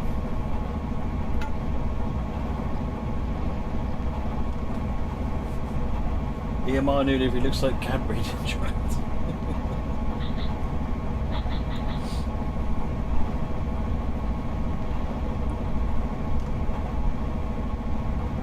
Okay. I'll be with you when I can.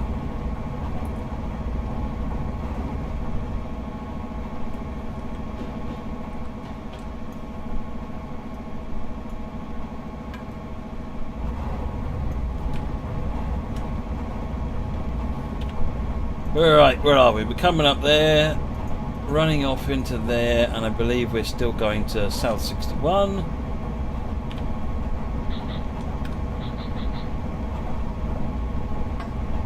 Oh, I see. We run around the cars and then take them off to Augustin.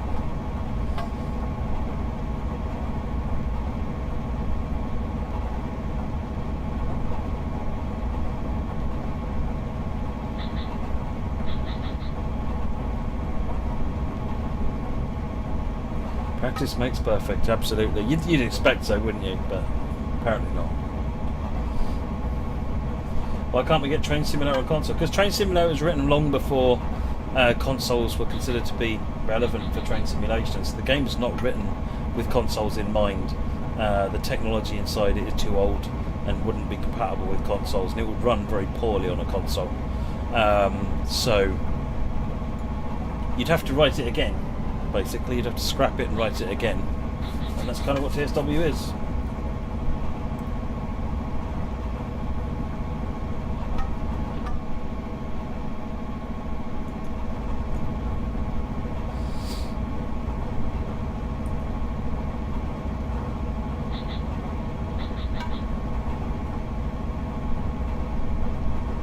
See you later, Crucible.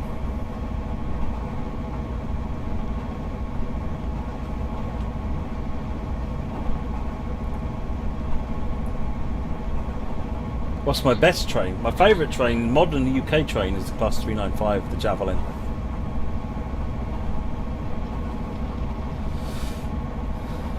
The fact that it's the local high-speed Wizzo train is separate. Blame Matt for all the pink in chat. Yeah, totally.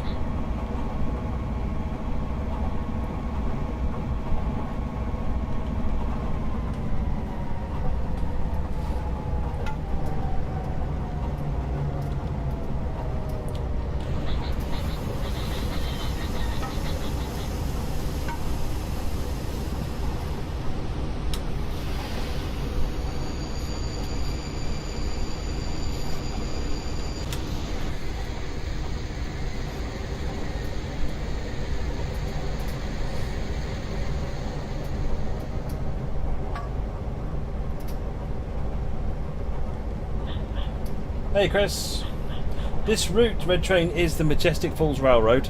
It's by LT Bly and it's on Steam Workshop.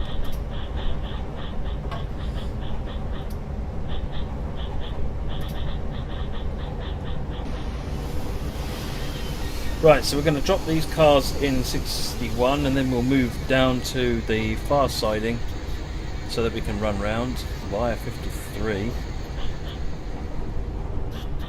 We're coming into there, so I want to then run all the way up to there, all the way back down via 53, which is that one.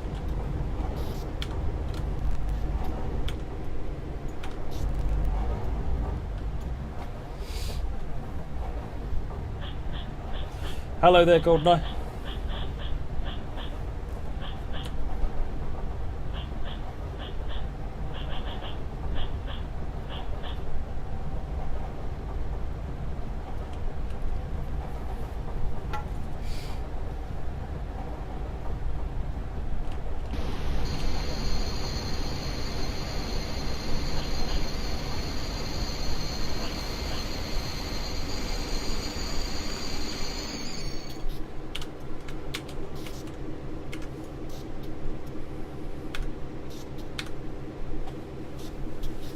Adriana County's another good one as well, Gordon. Oh, yes, very much so. Have I been in all train cabs, Crazy Eyes? Not really, no. I've not been in many train cabs at all. When we do reference trips, it's more important to send the people that matter. Right. See you later, Nigel. I'm probably not going to get time to do the change engines thing tonight, Nigel. My intention was to prep something, but as always, I was in a bit of a rush. There is always next week.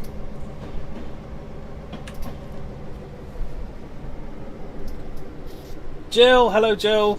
Thank you for protecting us from Chris's puns. Right, so we come running down here.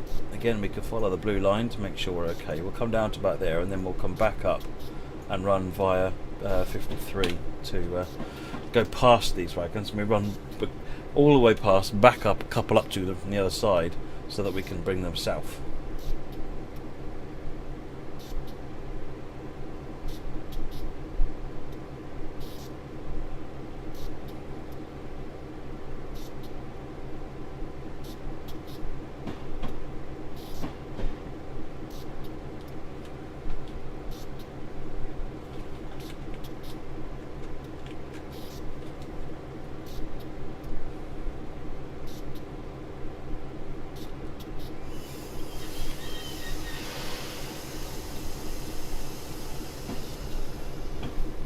A little bit too heavy on the brakes.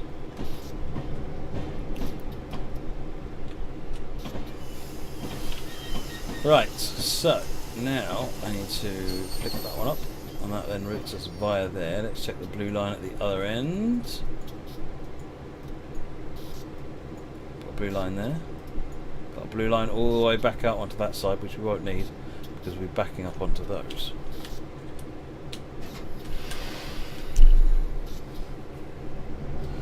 What chat do I have on the other screen, Cowboy? This is the restring chat I've got on this side, on this screen over here.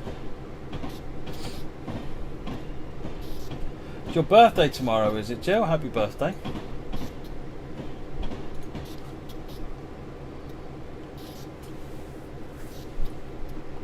Did you have to do any mini reference trips to the Bakerloo line on TSW2? I wasn't involved. I can't remember what the team actually ended up doing. Fortunately, there's a lot of information online.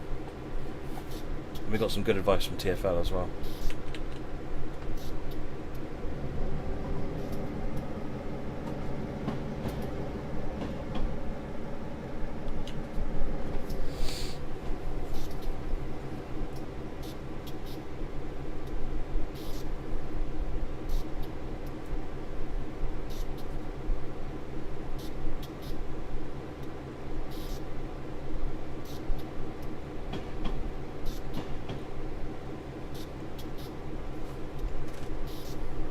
Oh, it's Chris. Well, happy birthday, Chris, then.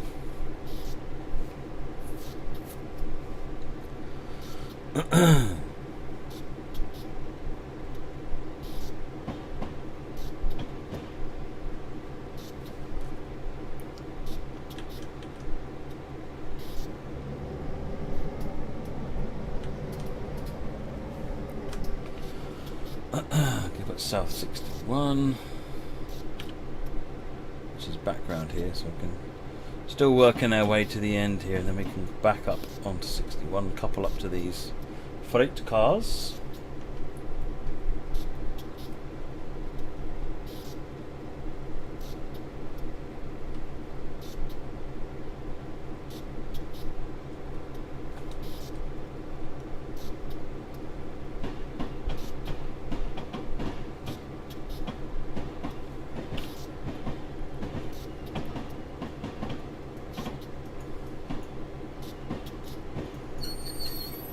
That's it.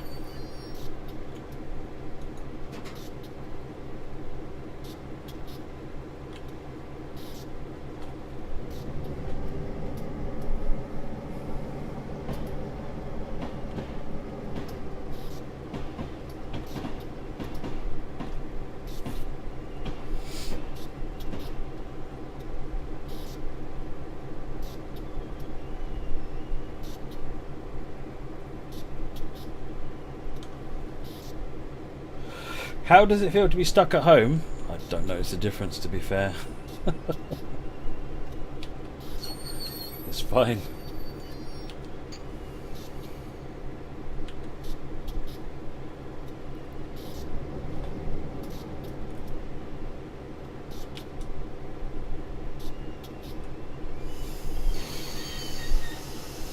Right, so we are coupled up. Now we're going to go to loading 81.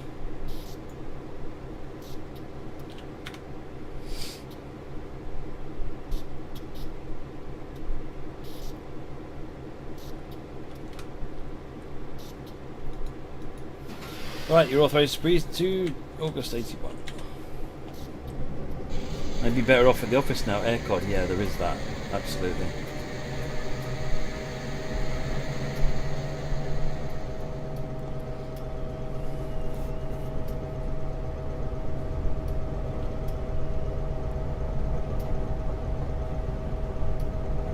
Let's bring these to the loader in Augustine.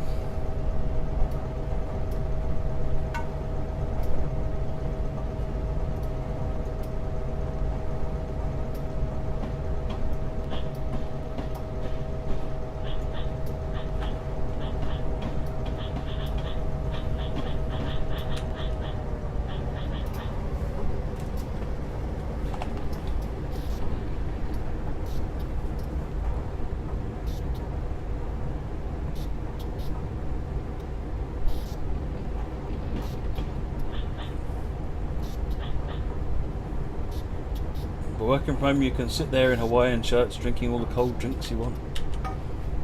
Well, my water gets hot though, that's the problem. I've got a water chiller, and within about 5 minutes it's warm. Am I streaming tomorrow? No, Sam is streaming tomorrow, Crazy Eyes.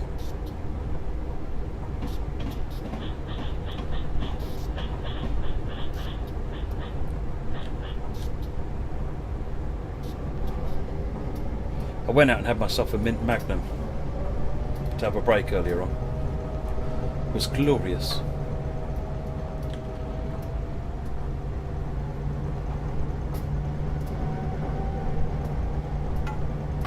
I think the scenario might have been a bit longer than I anticipated, but never mind.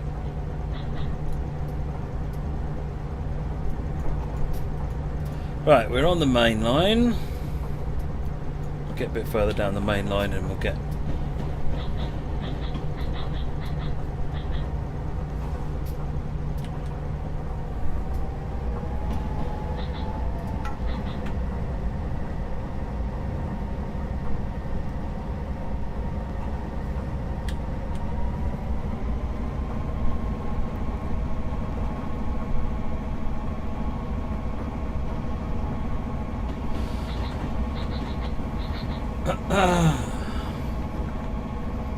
Cool pillows? How do you mean, Sophie?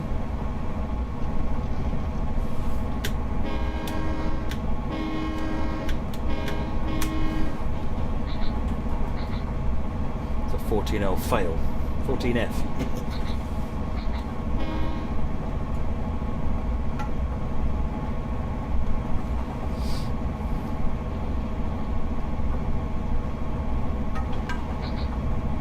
See you later, Andy. Meet.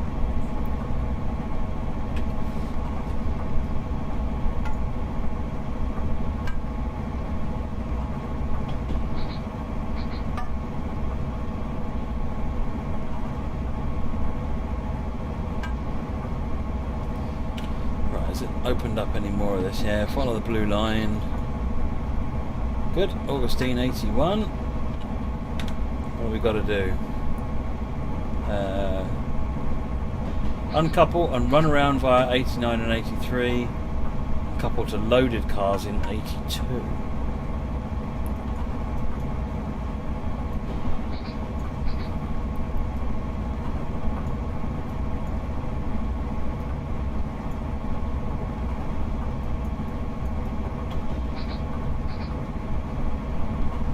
'83. 89, so we pull forward to 89, back to 83, and then we'll go back and we connect to these cars and then we bring them back up. Okay, so basically we've got to drop these off, bring some loaded cars back up to their sidings there, and we're done. What I think of Moggy, nothing short of awesome. Oh, that's not a bad idea, Sophie.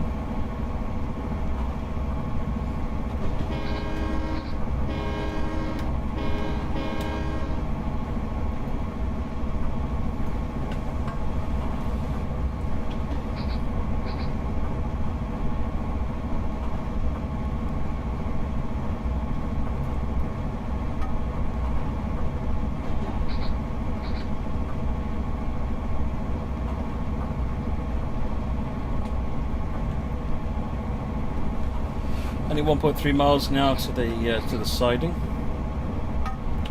Just need to make sure it's routed correctly, which it is.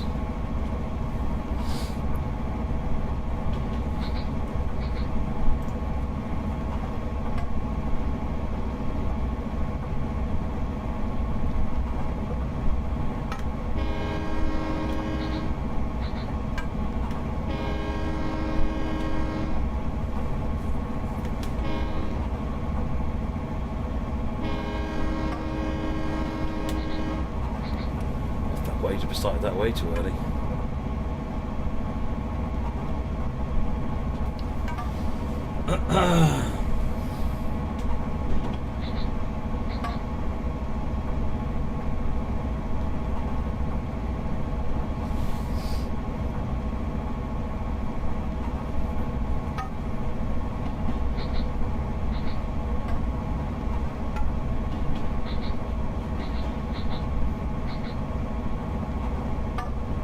There's loading 81.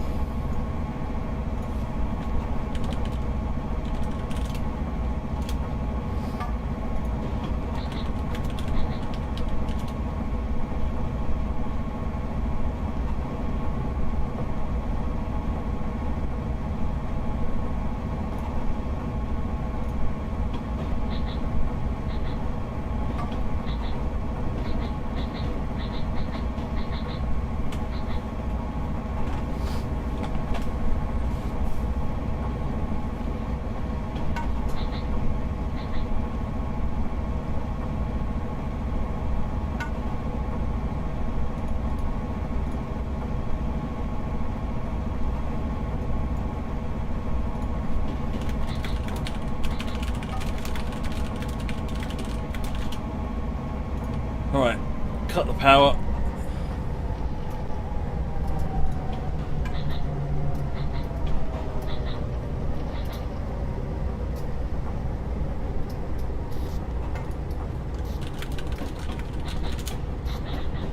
Put some brakes on as well.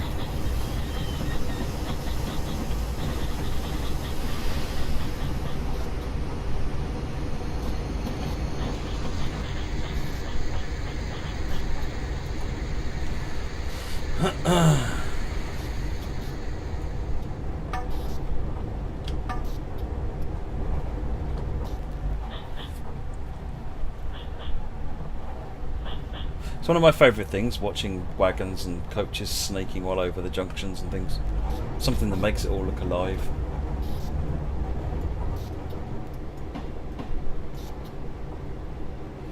Right, so we're stopping with this train on loading 81. You just need to make sure it's all in the siding, and then we're going to go and get those wagons and bring them back up where we were.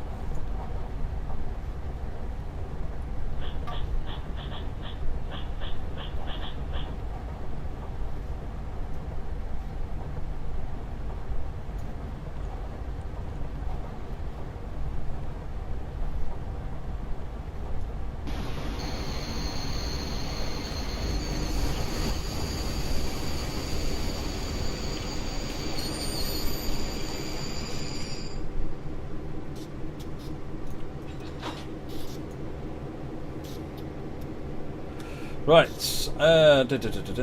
part 4 taking 81. Uncouple, run around by 89, 83, and couple the cars in 82, which are these ones.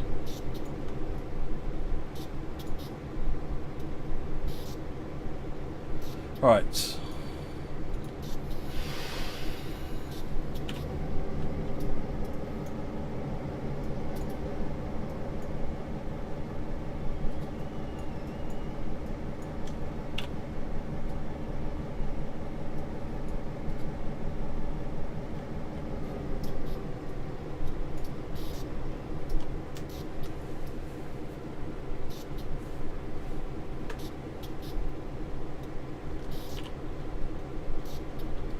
Actually, while we do that, if I zoom over here,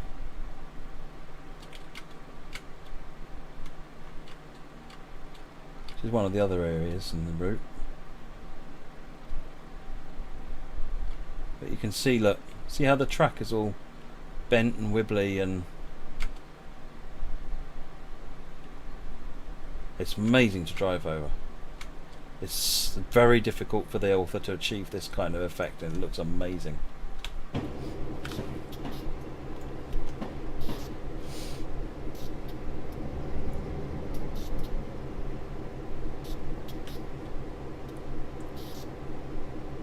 Right.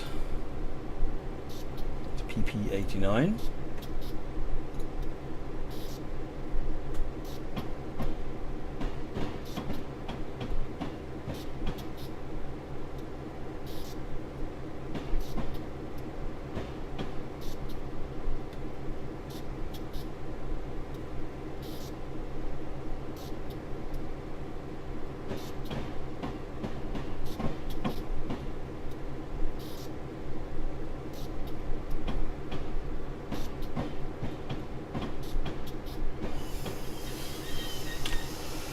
Right, so that's stopping at 89. Now we need to go via 83, which is that one. So change that junction there, follow the blue line.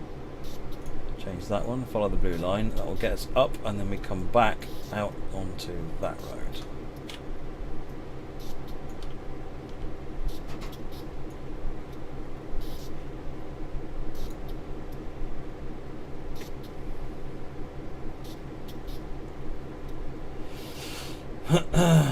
Right, coupled ahead of train in 82 via 83.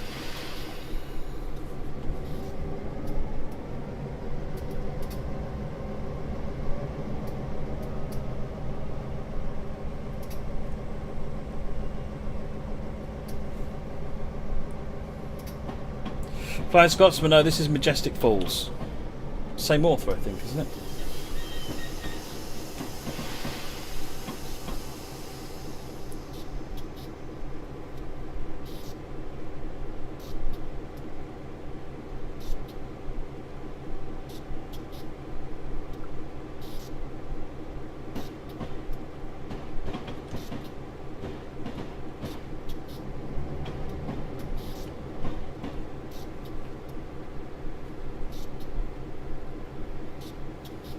Looks like we've got a couple of switchers coming down the road there.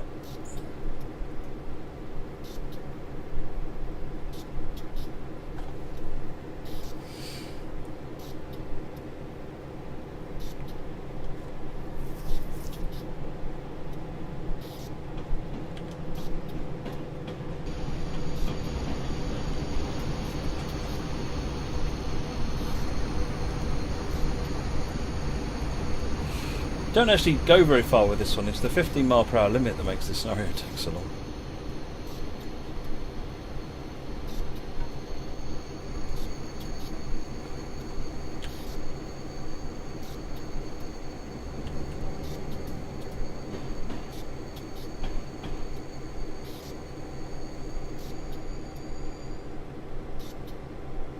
B underscore, which brakes you're referring to? Right. Proceeding.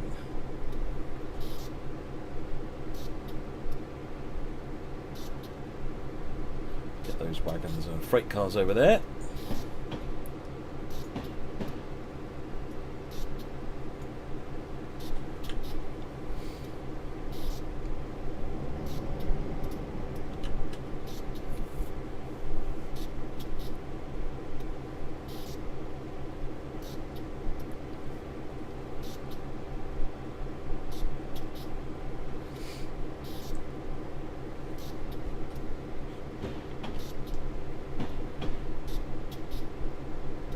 Time of day is it? 7:04 AM. Seeming dark for you folks.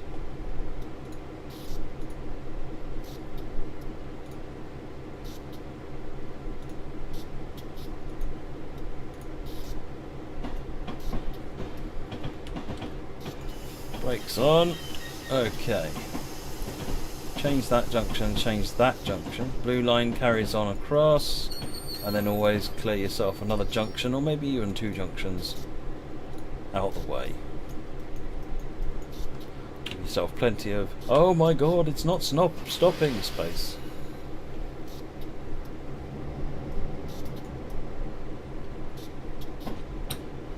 Is the multiplayer ID dead for Train Sim? No, Fidin.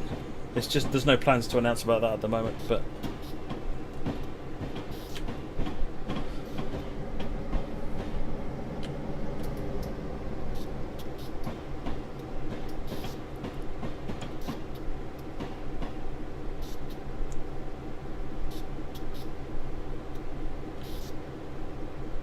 get our loaded cars and then bring them back up to the other sidings. And then I think what we do is run around them and we're done.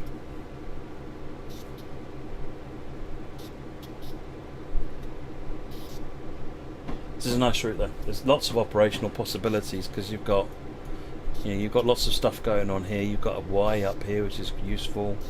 And we've got other industries down here. I seem to remember these are quite interesting as well. There's some really nice scenery around this section as well.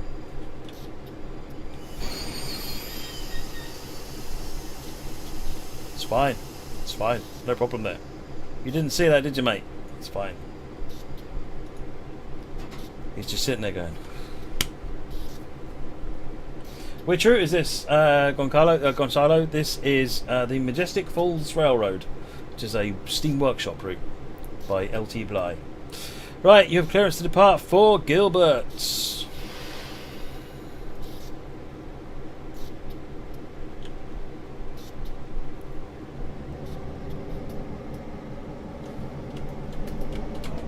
He's got the bumpy track on here as well, look. Let's get in the cab and enjoy some bumpy track.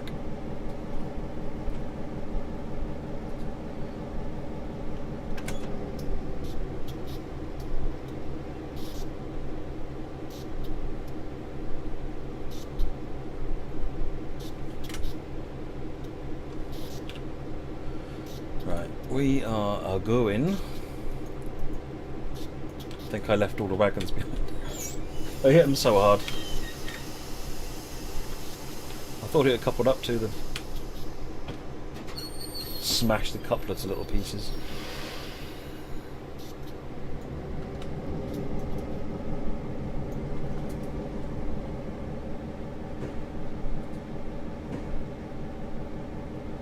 Bob's Plays headphones, Amazon.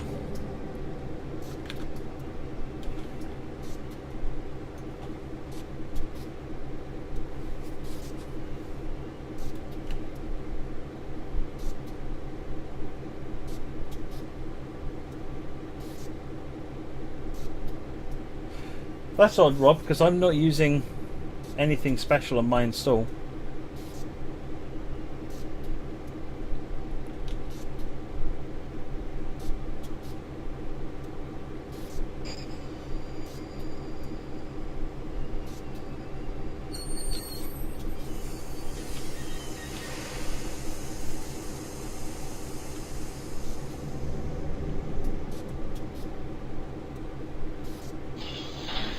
That's better.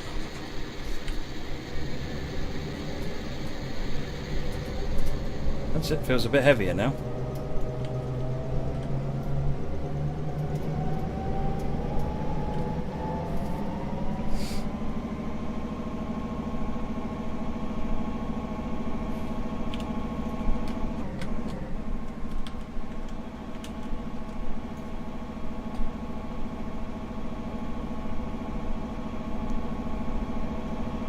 I like driving these little underpowered locos because everything is hard work.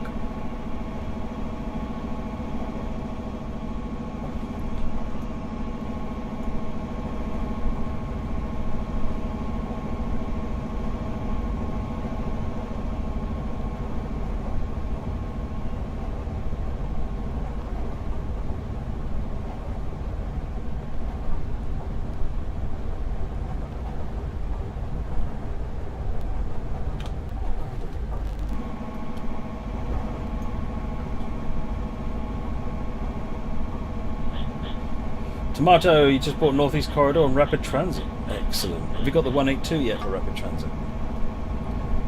For me, the combination of the Talent 2 and the 182 really bring that route to life.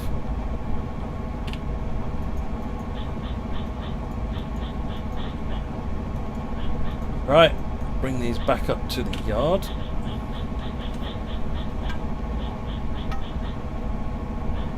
Oh, all sorts of people. People have found all sorts of ways of escaping the map bobs. For some people, that's even a sport.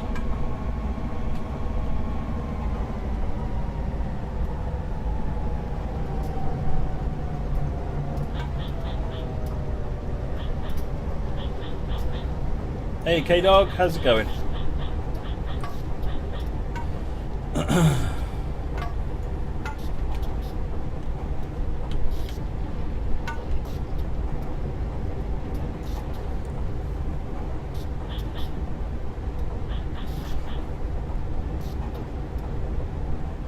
The snow was a lot longer than I thought it was, let's be fair. Never mind, we're almost done.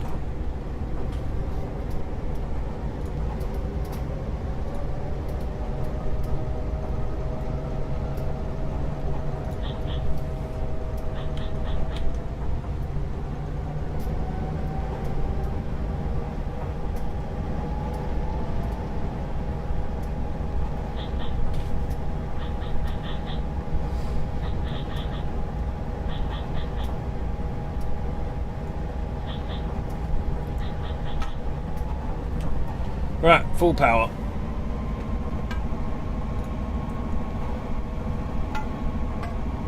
Yes, I saw that, Monda. The camera going out of boundaries. I think I know what that is. See you later, Dave Hard.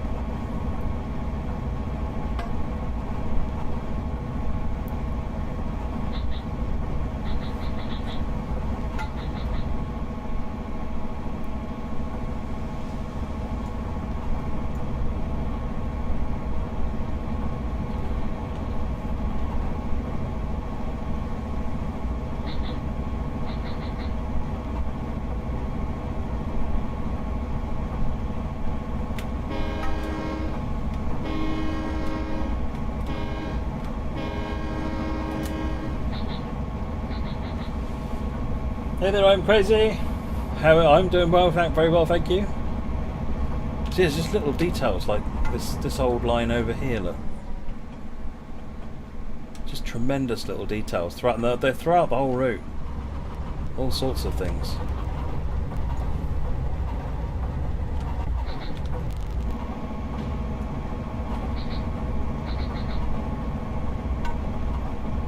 No, it's a power station, Goldeneye. There's a power station down here, so we're going up to here, which is just where the holding sidings are. But ultimately what will happen is later on in the day they'll bring the coal back round to there, like we just did earlier on.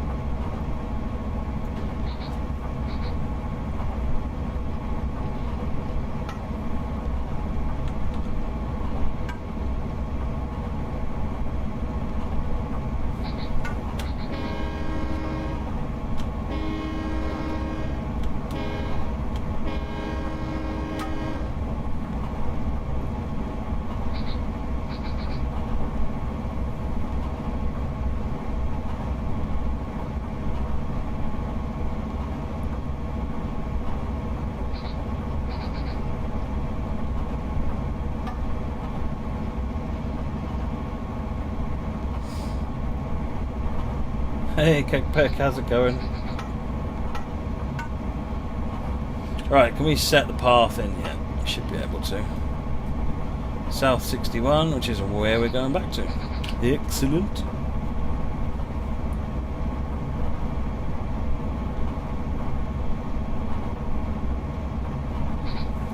Hey James, how's it going? I'm very well, thank you.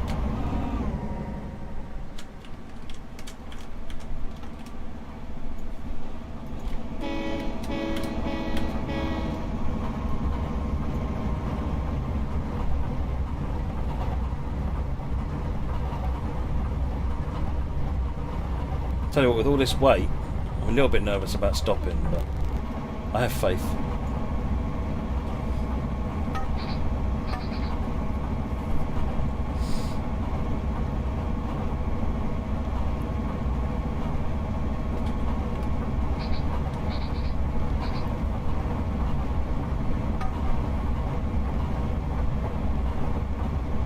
There's another really nice American freight route. I can't remember the full name of it. It's Moscow and something or other. That one's really, really good.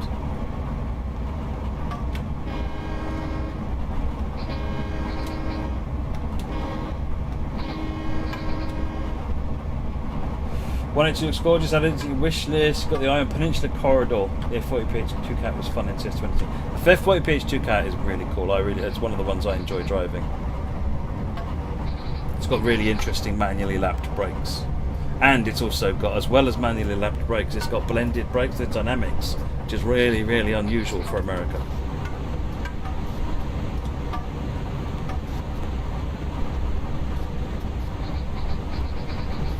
How to know in advance what the speed limits are and when the change will be. So you can see the speed limits down here on the bottom. That tells me I'm coming up on a 30 and a 15. Decreases in speed limits take effect immediately. Increases take effect at the back of the train, essentially. Yes, Monda. There is a place in America called Moscow. As odd as that sounds.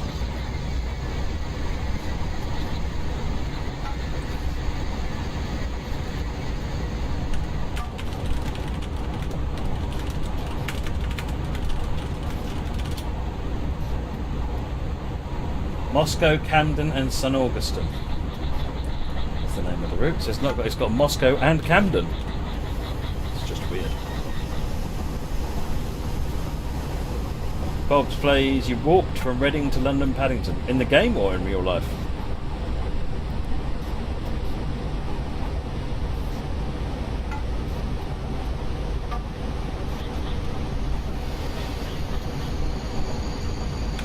Right. Uncouple and run round by a 53, couple to the cars.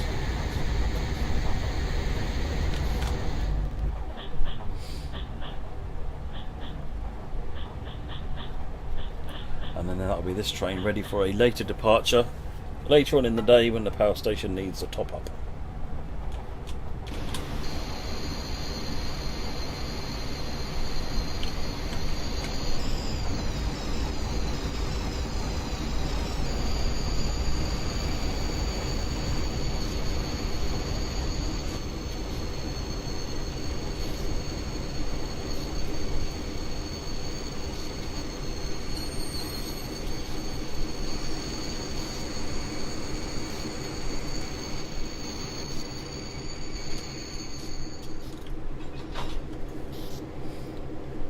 Right, now it wants me to go via 53,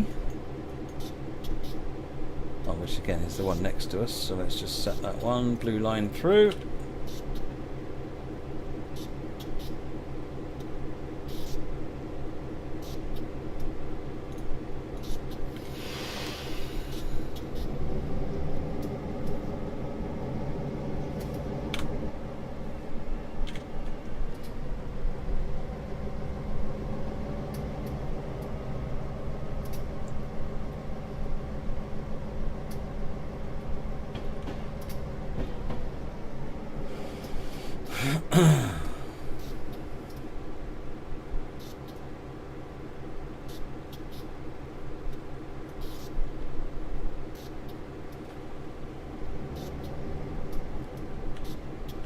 Red, I try and run US content in all of the Workshop Wednesday streams. Try and do a bit of UK, bit of US. Mostly because that's predominantly what's on Steam Workshop.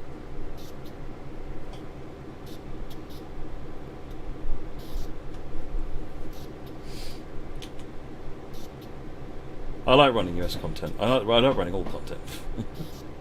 But I like the variety. There's some cracking American stuff out there. We did the Bergen line, I think, last week. Got Majestic Falls this route this week. I'll have a look for something for next week. Right, so we need to change that switch, go via 53, and we need to change that switch to get back out the other side. Do I have particular favourite US content when you use it? So I like New York, New Haven is one of my favourite US routes. Donna Pass is one of my favourite US routes. But I like lots of different content, so it's difficult to pick a single favourite. I like New York, New Haven because it's got good variety in terms of the commuter passenger, the express passenger, and so forth.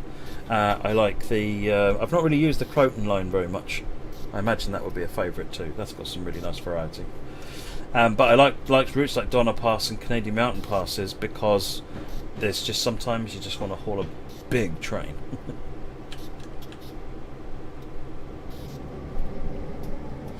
But equally, these little routes like this one, which is the Majestic Falls route, it's not a long route, but it's brilliantly interesting operationally.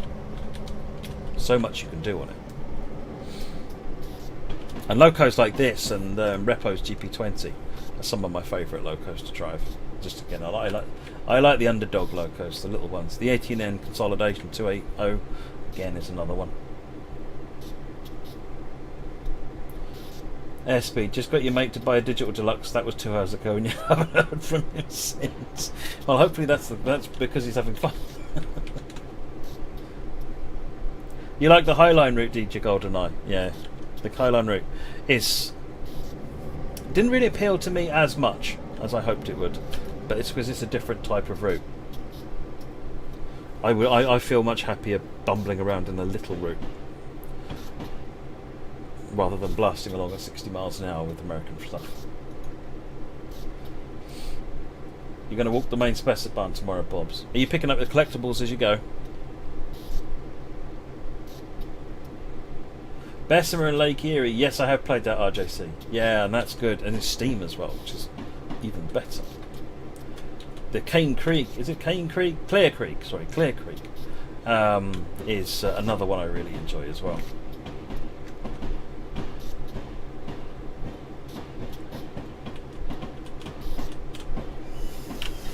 Right, let's get that switch flipped. That one.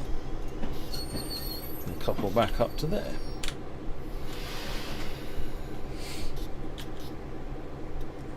Good afternoon, Derek. How are you?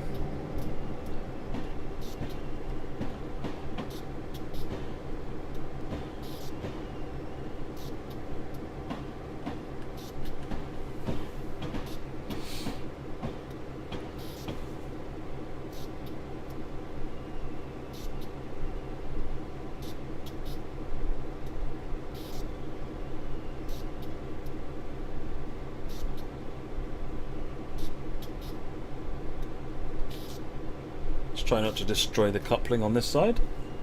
I'm very well, thank you, Derek.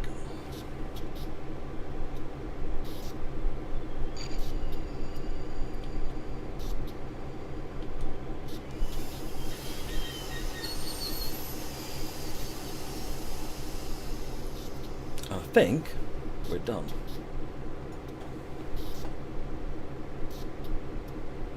Yeah, the racetrack's quite good as well. And there's a nice variety because you've got the freight, quite a lot of freight on there as well as the passenger.